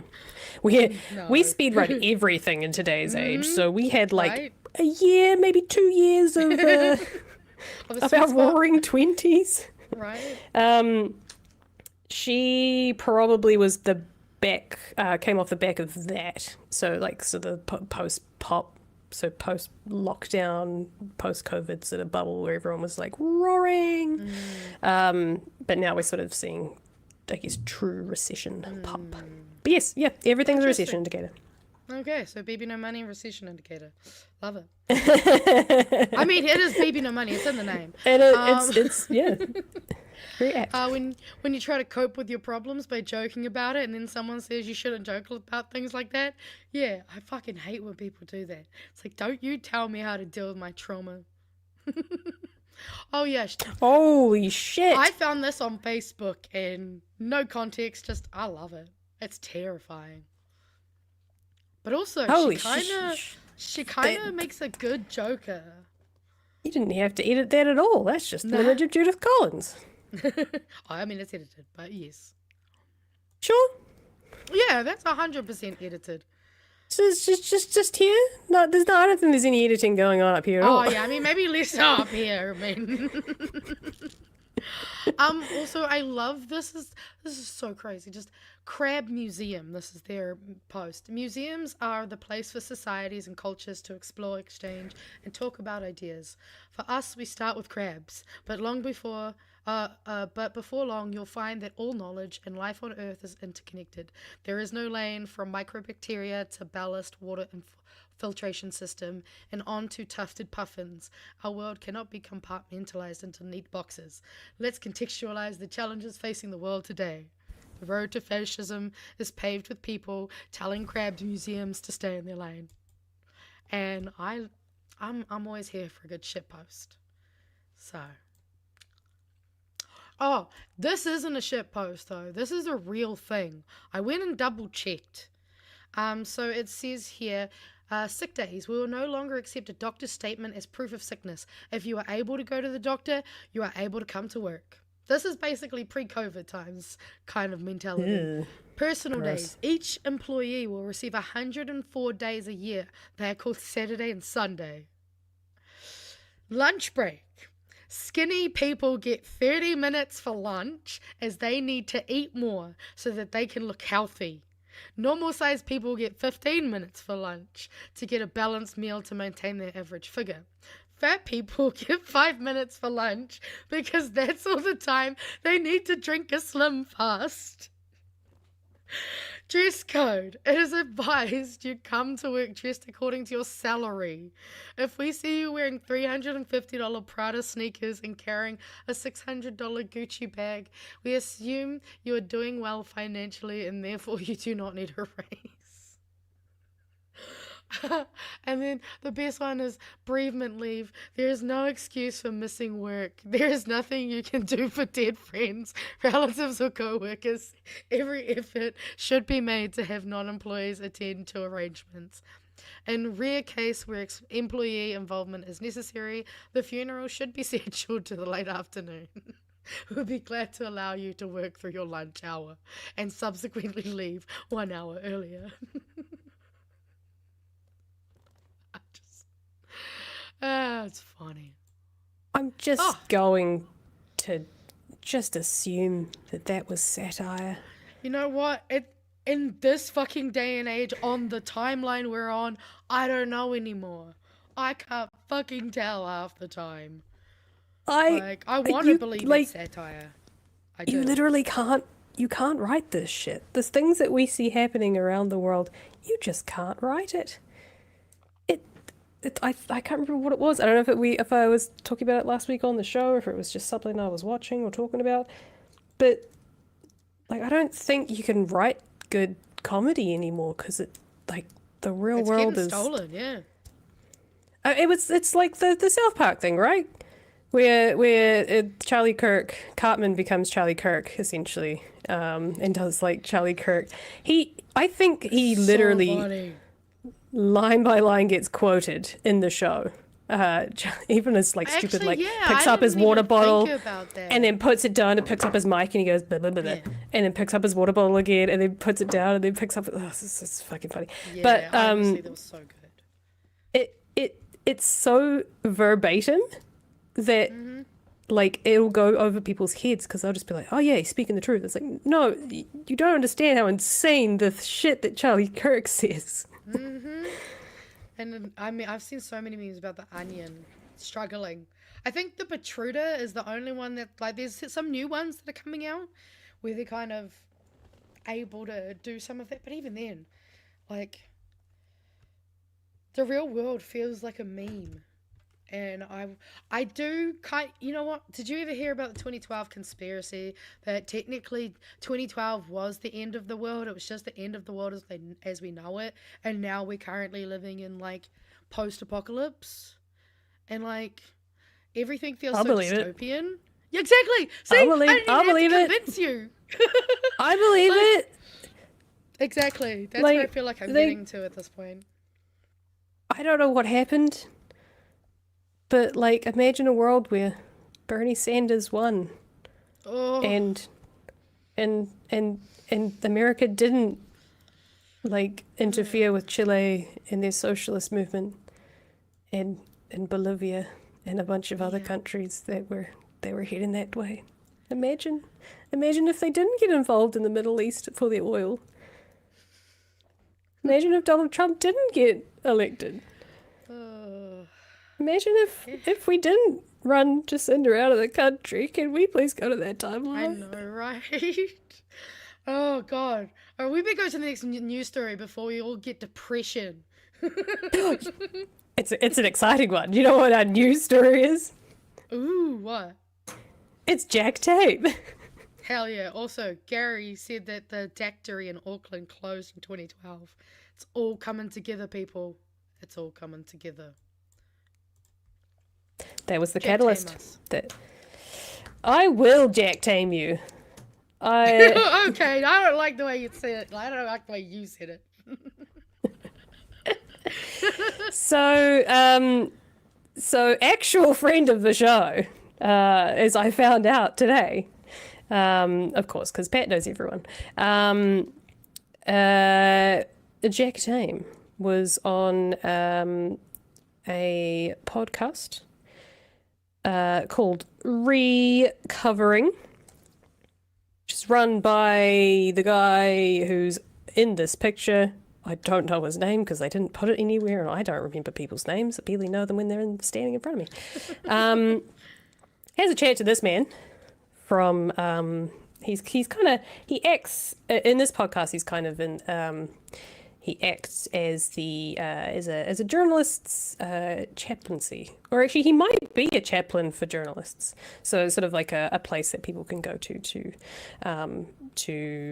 usually it's connected to some sort of faith-based organization of sorts, or like there's some sort of religious connotations there, but not necessarily. But this is a podcast where he interviews the journalists and kind of does a check-in with them and see how things are going, and it's just a general kind of like chit-chat. And the reason I really wanted to watch this specifically with Jack is I haven't seen a lot of his stuff, or I haven't seen a lot of him being interviewed. But actually, there's a ton out there. I just wasn't looking for it, or it's more so not recently that that it's come up. But I wanted to, I'll say guiltily, I was really more so looking for an insight into his political leanings and how he sits politically. Because obviously if you're interviewing both sides and of the political spectrum, as well as broadly the political spectrum, you probably do want to be fairly neutral, and you want to make sure you give everyone a fair chance, and criticize where criticism is due, but not overly show favor to either side. So I was really curious to see if there's anything that kind of gave me a glimpse into how he leans politically. But it's just generally a good chat. I think if you're intuitive enough, you can kind of see where Jack lands politically. I don't think he's overly green lefty, and I don't think he doesn't give me green lefty vibes. He's not a green lefty. He's definitely probably not deep in the weeds, true blue, but he probably sits somewhere in centre left, centre progressive, National and Labour, centre leftish. I don't know how he votes, but I think we can get a general sense of his vibe from watching enough of his interviews. But yeah, he just says some really interesting stuff that I thought I would show you guys, because it's nice to learn a little bit about the people that we who are interviewing our politicians. So in this chat, he's talking about his time in America, previous to this wee bit I'm about to show you, his time in America covering the 2016 Hillary Trump election. And he gets asked about what his attitude is to doing the Q&A show, what his attitude is to interviewing people, and sort of his philosophy, and so I'll play a wee bit of this for you guys, and we can indulge in some smooth talk and Jack. Between those two interviews, you've got Winston Peters in front of you, you've got Stan Grant in front of you. Two very different styles. What's going on? Totally different styles. So when it comes to politicians, my attitude is that I am there not just to ask questions, but to seek answers. And in this modern era, again, politicians of all sides and perspectives are generally incredibly well trained at obfuscating and avoiding answering questions. And I just see it as my role, regardless of who the person is, to try and cut through that. And the thing is that most politicians are just super skillful in 3 or 4 minute interviews, which is the vast majority of their media, in obfuscating or talking around a subject or acknowledging a subject, but actually shifting it immediately into something that they want to talk about. And so as one of the last real kind of political interview shows in the country, I just see it as my role. on behalf of the viewer to try and cut through that. And I'm not saying I nail it and I'm perfect all the time, but that's what I endeavour to do. For someone like Stan Grant, I'm not holding him to account for anything. He's not a democratically elected representative of the people. He's had an amazing. There's a guy over in Australia. I'm sorry, I don't know who he is. It was probably mentioned just beforehand, but a guy in Australia, I think. Maybe, I don't know. Amazing life and an amazing career. He's an incredibly interesting person, and so I don't feel a compulsion to immediately say, no, hang on, that's not exactly what I asked, and here's the detail that I was looking for. Why aren't you bringing up this? But at the same time, they both come back to this kind of central principle in interviewing, which is that and then he talks about what do you think his technique is? What do you think his special technique is when it comes to this? Honestly, I haven't thought about it. It's something really simple. Get them to explain what they mean? It's just listening. Oh, yeah. It's just listening. Just let them continue But also, to go and go and go. And I'll let him explain it, but yeah, basically, it's just listening. same time, they both come back to this kind of central principle in interviewing, which is that I always want to listen. And I mean, you will relate to this, but it's my experience that even though it seems like a super basic thing to do, an obvious thing to do, a lot of people, when they're interviewing live, are not very good at listening. Because if they're being broadcast to tens or hundreds of thousands. Me. Except it's not tens of hundreds of thousands. It's just there's 300 of you and I can't do 12. Oh, I mean, we get up to Millions of 1,000 or so. Once or twice. They're nervous, right? You're like, oh, what camera am I looking at? Where am I turning next? How long left in this interview? If you're on radio, the same thing. You know, you've got the text machine's going. You've got your producer speaking in your ear. There are lots of distractions and things. And actually, one of the hardest things you can do is really engage and listen to someone, to be as present as possible with what someone's saying. So in a political interview, that means listening to actually work out if they are answering the question you asked or if they're merely deflecting onto something they want to talk about. And for someone like Stan Grant, it's like just listen and let the man be interesting, because the man's incredibly interesting. And so it's such a privilege to be in a place where I do get to do both of those things. I think if I was just doing one, I'd be, I'd get a bit frustrated. But how amazing to have a job where you can interview a finance minister and someone like Stan Grant in the same show, and with quite different styles. Yeah, that was a fun little insight he's a real political junkie. I'm not sure if it's in these clips that I'm going to show you, but what was I going to say? Something related to what he just said. Don't know. Sorry, Magenta, you take over. it went, and then it went, and so. No, I mean it kind of makes sense, obviously. Like, actually, because I have noticed a lot of the time, like when you see it on, I guess, more like, say, breakfast news or those kind of other news shows, you can kind of tell that they don't do a lot of that. They don't often kind of be like, hey, actually, like, I asked you a whole different question. If anything, I actually find, especially with breakfast news, they have this weird, I don't know, it feels like they have this weird mandate where they always have to do just like weird, fun little quirky light things after, talking about serious stuff, which I think they're trying to do to like diffuse and like kind of take it from being so heavy, but it kind of just comes across as like disingenuous and kind of like they're just trying to be like, oh, and let's forget all about that, and here's what do you think about the Warriors, or whatever the fuck people say, is it up the wires, or I don't know. I don't do math and I don't do sport. Yeah, it's I think it's such a Kiwi thing to do, though, isn't it? To be like, well, that was awkward. How do you think about rugby? Yeah, Like diminish My mum is the epitome of that. She when my friends were over from Japan, because we were all staying with them, because they live in a nice part of the country that we like to take tourists to.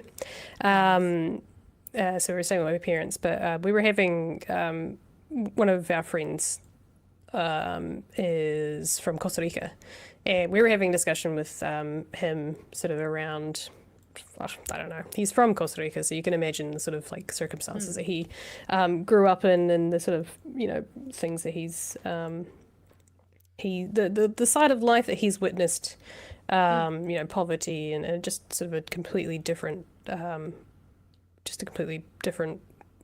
to the likes of your Americas and Japans and New Zealands and Australias, that sort of thing. But we were having a discussion with him about, I think we went down cryptocurrency or something like that, and about building wealth and things, and the morality of owning crypto, and you know, self-interest versus the greater good. And sort of my philosophy in the end was sometimes you kind of do have to be selfish in order to get yourself to a place where you can start to help others. It's sort of that oxygen mask mentality, within reason, obviously. I have to be a millionaire before I can possibly help anyone else, guys. I'm sorry. But my mum was in the room at the time, and she's like, Are you guys heading out anytime soon? I thought, just, you know, it's getting close to 12. You guys probably want to head off and go do stuff. And we're just having a discussion about stuff. Yeah. Like, it was just a genuine, like, back and forth, like, shooting the shit sort of types things. And it's about heavy topic-ish. You know, we're talking about poverty and economics and, you know, The usual chat. The usual chat that you have when you're in this fucked up world that we live in. But she was just like, just being in the room, she was just like, just enough of this. Go and enjoy your time. And we're just like, we're having an intellectual discussion. Let us have an intellectual discussion. And she's like, but I'm uncomfortable by it. But I'm uncomfortable. You guys are discussing heavy topics and financials and things and economics, and I can't do it. So, yeah, she's very funny like that. No, I get Would that. you like me to play? Would you like me to play the next clip? Let's go. So he was talking about thinking critically, and what he kind of tries to bring to the show, and trying not to get too deep in the tribalism, which I think he does a really good job of not letting his personal viewpoints slip. But this is him sort of discussing that.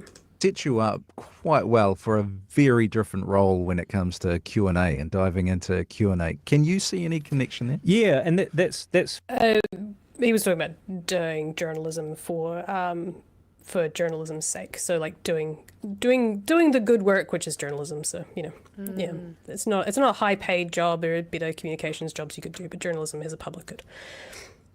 perhaps why I chose this story, because I really strive to try and think critically about issues, and that's I see my job as kind of being a public conscience of sorts, which I know again sounds a bit grandiose, but also to try and to play devil's advocate, but to try and think critically about issues, because I think flowing on from 2016, and with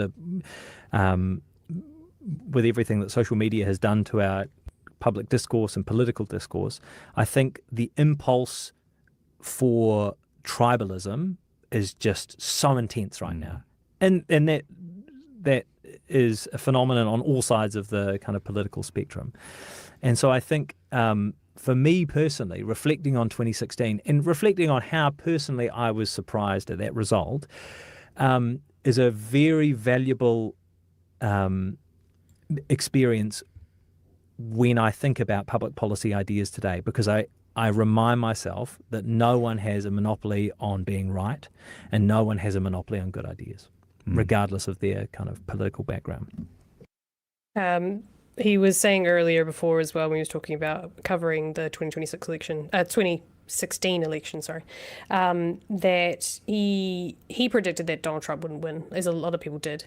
But then, having worked in the States and kind of getting to know the sort of Midwest and getting to the mid country, and getting to know the issues that the the people were facing and how they were so pissed off and sick of the status quo when it comes to Democrats and Republicans and not doing enough. Then he started to understand why Donald Trump won. And yeah, that's what he's saying about not always being right. And often that conventional wisdom's wrong. And actually, it doesn't matter if, all of these people or institutions are saying one thing. It doesn't necessarily match the experience of someone who isn't represented as well. And so I think, that's why I think of that as being quite valuable for me, because it's just a sort of humbling reminder to always try and go in and think as critically and independently and avoid whatever tribalistic urges you might have as possible. And I think. Yeah. And I think he does a pretty good job. I think when it comes to Jake, he does a really good job of playing the devil's advocate role. I know a lot of people really don't like when people play devil's advocate. I personally like the devil's advocate mindset because I think it's really important to put yourself in someone else's shoes, and sort of it's a really easy way to put on their brain, even superficially, and say, okay, so how does the other side see this? How does the other side communicate this? Because it also gives us an opportunity when we hear and see and the things that we don't agree with, how we would respond to that and how we would combat that with our thoughts and mentalities of things. And that, I think it's really important to do every now and then, is to not just see something that that the other side have put forward, or like you're talking about tribalism there. I think it's really easy to see, like, it's easy for all of us to see something that Luxon or Willis or whatever has done and gone, you fuckwit. And our immediate response, I think all of us can say this, to some extent. Our immediate response is always just like, you're a fuckwit. What are you doing? Because we know behind what all of these measures oftentimes are going to do, the lead-on effects. We know the nuances of it and such. But sometimes I like to, instead of having that response, then sort of put the person who responds positively to that and then look at it critically from that point of view. I think it's important to do. I think it's important to put on someone's brain for 5 minutes and sort of see how they see it, and then also try and use that to help you communicate your view of it. Oh, That makes sense? absolutely. No, yeah, I mean, like, I love me some devil's avocado. Always have. I mean, I think there are some times when you can kind of tell that devil's avocado isn't exactly needed in a conversation. But I think for me, it actually kind of reminds me of, I don't know if you know the story about how during World War II, how they kind of ended up analyzing planes to make them stronger in combat. No. Okay, well. Usually I'm not a war nerd, but for once I get to step into Chewie's What are you, little shoe. Chewie? I know, right? But no. So what they did was they analyzed where the bullet holes were, and at first they were kind of like, okay, well maybe we need to strengthen those parts. But the thing is, these were the planes that got back. It was actually by kind of taking the parts in between and making them stronger that they were able to combat it. And I guess the analogy in my brain is kind of like, instead of how a lot of us just try to find the weaknesses in their argument, actually look at the strengths and how they get kind of, I guess, persuaded and that kind of thing. And just actually, I guess turning those types of mechanics back on them and speaking a language that they understand a bit more. Like, I'm not generally the kind of person that's the best at having those types of conversations, because we all know what I'm like. But I definitely think there are people who, and actually I would say that I have dabbled. I can dabble in trying to have a conversation that's more suited to the language of the right, but I also don't like doing that, and other people are better at it, so they can do it. Yeah. So I'm glad you guys like my diagram. Yes, I highly recommend watching the full clip with Jack there on RNZ. But what I would even more so recommend, and because you'd be giving us some ad revenue, please and thank you, is that our Papa Pat, many years ago, it's about 6 years ago now, has done multiple conversations with Jack Tame. Before he was actually, Papa. before he was Papa Pat, he had many conversations with Jack Tame, and I could show so much of this, but I'm not going to. But it is one of our clips, so I can actually show you as much as I want to, really. Yeah. But there's so much in this. So this is an episode of the Department of Conversation, which is where Doc came from, Doc Studios. Sorry, Pat, I'm outing you here. This is episode 23, actually, of the podcast. And I think he's also episode 90 with Jack during lockdown, and then also episode 190 something. Pat's done a lot of these conversations. It's he if you watch the full thing, he actually explains it's attempt to do more of a Joe Rogan type thing. And he's done some really, really cool conversations if you want to have a listen to. But I'll play a wee bit of this for you, because it's some Jack from 6 years ago, I think it was. Yeah, 2019, just before lockdown. Before it all got bad. Well, before COVID all happened. It's May 2019, so a wee while ago, before COVID. But they were having discussion prior to this about how Labour governments and national governments do policy making and stuff like that, and how they manage the books. So I won't show you Pat, but I'll show you a little bit of Jack just to give you a taste of what's, I don't know which part of the conversation this is. Hopefully you get something interesting out of this for a wee bit. Yeah, government debt and deficit to this is I agree. because, this is our tech man. borrowing to build infrastructure that will save money. Actually- in the long run. actually- So, you know, Jason makes really good points. He's talking about how you shouldn't compare households to government debt to households' debts. Go on. he did a really great breakdown about talking about how it's not, you can't totally, and he oversimplified obviously, but just, you know, talking about how the fact is that you can't compare government debt and deficit to household debt. Yeah, I agree. Because, you know, the government is borrowing to build infrastructure that will save money hugely in the long run. So, you know. That's it. I mean, that would be I'm sure the criticism of people who want to sell assets is that you're going for a short-term sugar hit. Sure, exactly. And that often the cronies who are benefiting by buying up assets cheap are mates with the people who are selling them. Absolutely. You know? I mean, that happened at the last time, because I still remember, and I mean, you Google this, Jason, you might not be able to find it, when they talked about selling like the 49% of a bunch of assets in New Zealand. This was the Labour government.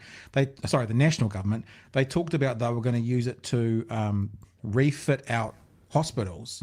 That was one of the things they were going to use the money for. And my question was, okay, so in 40 years from now, we don't have those assets anymore, and we want to refit out the hospitals again. What do we do then?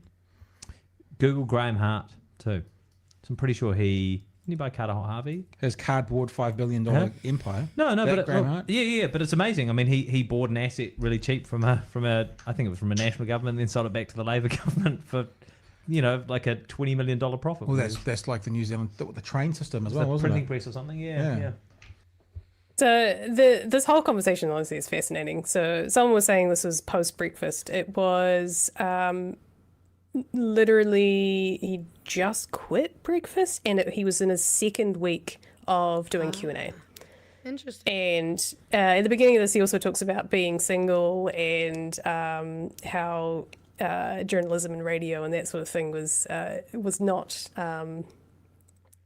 not conducive to having relationships. So he's that was 6 years ago. So I'm pretty sure he recently went on paternity leave. So he's and he was 32 in this interview too. So he's aged a bit since then.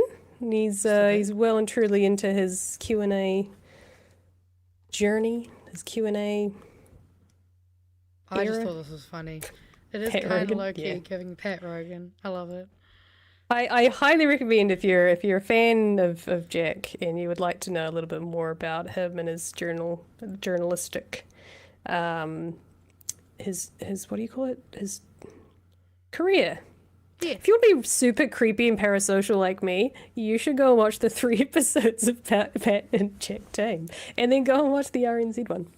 Yeah, or Yeah, if you that's just cool. want to see him in a t-shirt, because that is the other cool thing about some of these things is we rarely ever see him out of a suit. So to see him in casual clothes, why? He did an interview with Metro, because I was looking for something for the thumbnail, and he did an interview with Metro, and he was in like full casual, like he did like full on photo shoot with, I don't know, it was weird. I was like, it doesn't suit him. I don't know how long ago. That was a wee while ago, but yeah. So highly recommend going and checking out some old videos from our show. Oh, I thought that was a nice way to end the week. We've got memes to go, and it's almost 11. I actually do have a couple of small things to show people, though, so I'm going to speedrun it. Go for it. Speedrun. So someone in Discord put this in front of our faces, and I just want to send you all to saveoursprings.nz, SAVEOURSPRINGS.nz. There is currently they're trying to take actions and write to ministers about what's basically, this is another place that's getting fast tracked.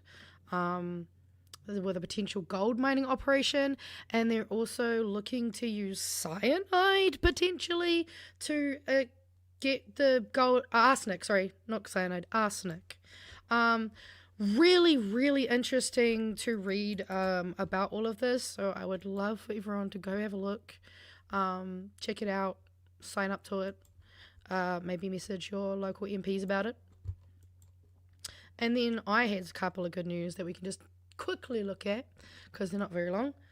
Te Reo Māori celebrated on the world stage at Indigenous Summit in Canada, but not in our own country. I mean, what? Who said that? So yeah, some of you might have seen that Te Reo Māori has been celebrated on the world stage, with Aotearoa's language journey showcased as a blueprint for revitalisation at Canada's first ever Indigenous Languages Summit.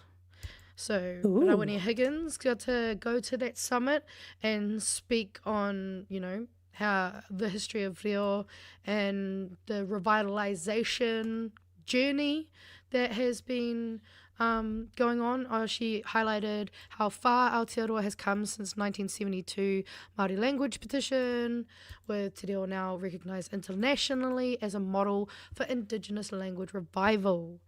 A revival that this current government is trying to fucking sabotage. So, while the world is congratulating us for this, this government is just destroying a lot of it. And then, some of you might have seen this. It's a real quick video, but there was a Indigenous kākahu display at Fashion Week. So Yeah, it's cool. Oh, where's my sound?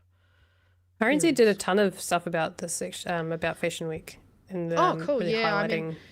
I only saw this one quickly, so I thought we could... Rawa atu, e te hiwahanga e, ko taku kōrero rā, kaunga ngā kākahu, a tāhua ngā tāngata, miharo te wairua, a rā ko te Māori tangatera. It was the most amazing beginning.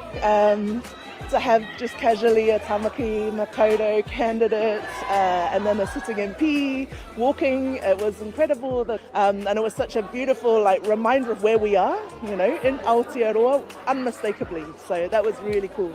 Wearing a beautiful coat by Zarina Wilson. This is the Mono Mono Pānu style. It's a Tongan puffer patchwork style garments, and I love wearing it. And seeing all different types of women and men out there wearing those kākahu is amazing. Tēnā tāhua. We were totally blown away at the amount of tāne kākahu that was on display today. Stunning. That Fijian designer was amazing. So these are Shiramain Castle earrings. This is a korua I donated from one of my kaimahi, ngapuhi, and a bit of a blouse. That's it. So But yeah, I mean, so many amazing outfits. I mean, seeing MPs, sitting MPs from the other side of the house actually partake in that was amazing. I just thought that was just really good vibes. But yeah, I guess we'll finish off now with some quick memes since we're already at time. Though I noticed Pat and Chewie have been going bloody late recently. My God. I know, they're taking our Right? thing. We can't have anything special on Friday. Nah. To be fair, they've started including more memes as well, and I'm like, I you guys know. are bloody coming into our lane. Yeah, so obviously this is the new emoji we got in the Discord. I was elected to lead, not read. Okay, so someone saw one of these trucks parked on their street, and then someone decided to take the initiative to do a little bit of editing. Instead of we've got moving you to Australia, we've got getting New Zealand on track to Oz. That's hilarious. Right? Vote for me. Why? Because the other guy is way worse. If you only give people something to vote against, not something to vote for, you are treating democracy like a politics of negation. So how is your local... how are you any better? I can't read, it's too small. Oh, I saw someone posted this, and I think the only person that's missing is Craig Rennie. Probably a few more that we get added here too. Tanya Waikato. I mean, Clint probably should also be there. I mean, oh it's yeah, Australia, you're so so- right. Yeah, I feel like maybe we need an extended version of this. So take notes. I'm pretty sure Ara made Marama's this one. yeah, Oh probably yeah, should also Marama. be there. Yeah, see, we need Barbara a whole should also council. be there. Webb should also be there. You know what? We need a council. You know what? We need a whole new government, I think. BHM party. Watch, rare white bird spotted returning to burrow in broad daylight. Oh, people are just having fun with all these pictures, and I just love the creativity. Oh yes, so I love this. You got now, yeah, see, both times we've had a Donald Trump presidency, a new Nintendo system, new Avengers movie, new Rockstar game. Allegedly though, like we haven't got it yet. Yeah, 2026 is still coming. I mean, Yeah, true. If we support some fascist ideas in our politicians, like transphobia and cruelty to the homeless, conservatives and centrists will vote for our party, and democracy will be saved. A friend dared me to post a dick pic. Challenge accepted. For the audio listeners, it's just a picture of David Seymour. Nothing else. Just lately, I've been so obvious that I'm even finishing David Seymour's answers for him. Which, someone just posted this... not a good look for him. This dictionary thing. I just added his picture in, because, I mean... Prestitute, either an individual reporter or news broadcaster or a media news group who reports to be unbiased but is in fact tailoring their news to suit someone's goal, usually corporations or big business political affiliates. Like how NZME has 9% is now owned by fucking, that Canadian billionaire, can't remember his name. Oh, Joe. yes. This is a special commendation because this was actually posted while we were still live last week. This was actually in the meme Discord before we finished the show. It was the first thing I Damn, saw. boys. Well, actually, no, it wasn't Calm the first down. thing I saw because Cybo Goblin has absolutely taken it out of the park. You remember how I said I wanted Pedro Pascal style t-shirts in that style? We've got one and we need it. We need it so badly. I just need that to take up a whole Yes. black t-shirt. I mean, I feel like we need We to can get these make that printed happen. up before Waitangi, because... Mm. And I have also said I would like, at some point, hopefully we can start maybe making more of these so that we can have like a Maria Menor, we got so many people we need to have parasocial relationships and also real relationships with. Jack Tame now needs a t-shirt, so sorry guys. It's just- Exactly. We got some mahi to do over the next year or so. And then our bonus meme. Rawari's drip. Can we have that on a t-shirt? Just like his Oh best? yeah, Rawari one would go so hard. Oh, See there, hell yeah. I mean, to be fair, so would a Tamitha Paul. Oh my God. Reminds me, I have to schedule you the rest of that fashion Benjamin. ranking. I know. My goodness. Yes. Hey Got some guys, work to do. Aotearoa tonight we're going to be having a certain pink lady showing up on some videos soon. But yeah, here's our bonus memes. When recruiters ask me about my area of expertise, I have good problem solving skills, but my problem creating skills are where I really shine. Oh, this is just from our chat. Someone wrote my bio for me. I'm a no-nonsense loudmouth with an attitude. And you know what? If I was going for that style, I would have put it in there. And also, I like that we had a little bit of Puerava saying that they love the work that Pat does. And I love Jeff here. Every night I think I won't get through, yet still I'm here. BHN is a tough addiction. Sure is. I gave myself a jump scare with that one. Pug owners, my little cutie, the pug. Was he? He had to have been off his rocket. There is no reason his eyes Coked out. had Yes. to be like, he had to been that fucking coked out when he took that photo. Not Maybe obviously it this was bath doctored salts. photo Yeah. of this man, but Yeah, I mean but- the original is not too far off. But like, No. who the fuck is taking that as their administration photo? It's terrible. Right? I mean, Oh, what the This whoa? was what? posted because of you. This was because of you last week. And I'm leaving Excuse it in me? here. Excuse me. Excuse you. What did you say instead of bootlicker? Oh yeah, I said toe lickers.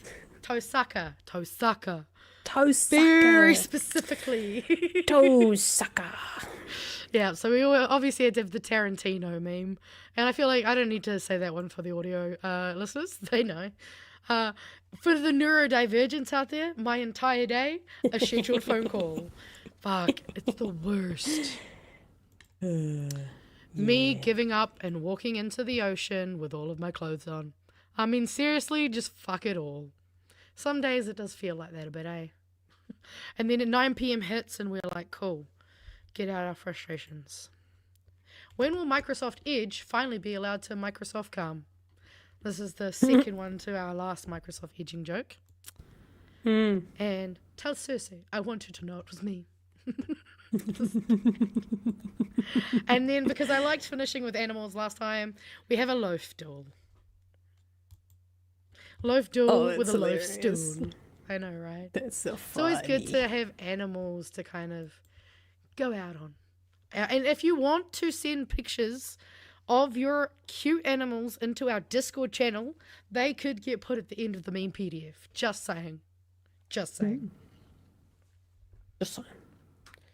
And we're really over well, time, but We are well over Fucking- time, but I promised you, and I will not leave until I put this glorious person on your screen who was put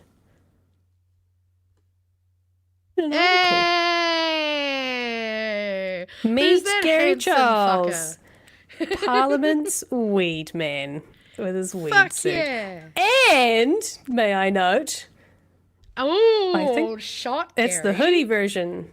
Even wearing the Yes. tax work less, tax wealth more. Beautiful article on Spinoff by Lyric, which was posted today at 5 a.m. So hot off the press. This was the beautiful fairy lights rainbow fairy lights Oh, wizard. I get the reference now. Yes, it was I the thought you icon were- I was going Yeah, for. no, I'm not that I was cool. just losing my mind now. So true. Oh, look at you. Hey, he's also got the toy too. Look at you. Shirt in that one. That last one, he had the toy Oh, too. See? nice. Toy too. Good on you. Right. Yeah. Look, here he is again. Oh, so I'm good. sure the reporter had no problems finding you Nah, and no some problem. official footage. But yeah, so if you want to go and learn more about our wonderful chatter, friend of the show, Right. good old Gary. My favorite person to go and sit in question time with. I mean, to be fair, Absolutely. I literally have a picture of Gary as my banner picture on Blue Sky, and he's also in the weed suit. Good on you, mate. Yeah, so go and have a read of that over on Spin-Off. If we didn't take up all of our show talking about Jack, we probably could have had a bit more read of that, but I'm sure we you guys look can at it go a and little find. bit next week if we have time. Oh, we Surely. might be able to do that if you don't Yeah. mind. Gary says sure, it was no a one cool mind. interview. Lyric did a really Aw. good job with it. I love She that. did. So, well, that's it from us, though. I think we are well overdue for This is Him to definitely beat. the longest, brightest hairy news we've had. yes, and I need to go and edit this and go to sleep. Yeah. You Get know, all that fun stuff out of the way. anything else And yes, I've before we read go? these. It is the longest. Honestly, I probably did have a couple of things, but I can save it for next week because we've gone well over time. Although, if you do want to go and watch a funny video over on Aotearoa tonight, a little cut together of Luxon that Rogers has done is very good. It hit the algorithms and is almost at 1,000 views. So if you want to Oh, go, good on you. right, we only have like 100 subscribers, so like, shot Rogers for reaching that. I'll check the link into the chat if anyone wants to go have a nosy. You have to laugh at Luxon. Who doesn't love doing that on a Friday night? Yeah, Well, I think we've got an outro to play out, shall we? sure do. Actually, real quick, I have an idea for the song. I think Ooh, we yeah? just take this song and we'll clip out where it says Pat, Chewie and Pat, and we just badly voice over M's and Magenta. I think that would be so good. Because after I saw the website banner for Breaking Yeah. News, I was like, maybe We've got we should do some that. we've got some branding to do, man. I got a list Right? of stuff we've got to do, but that lot of can mahi. be next time around. All right, play us out. Let's go.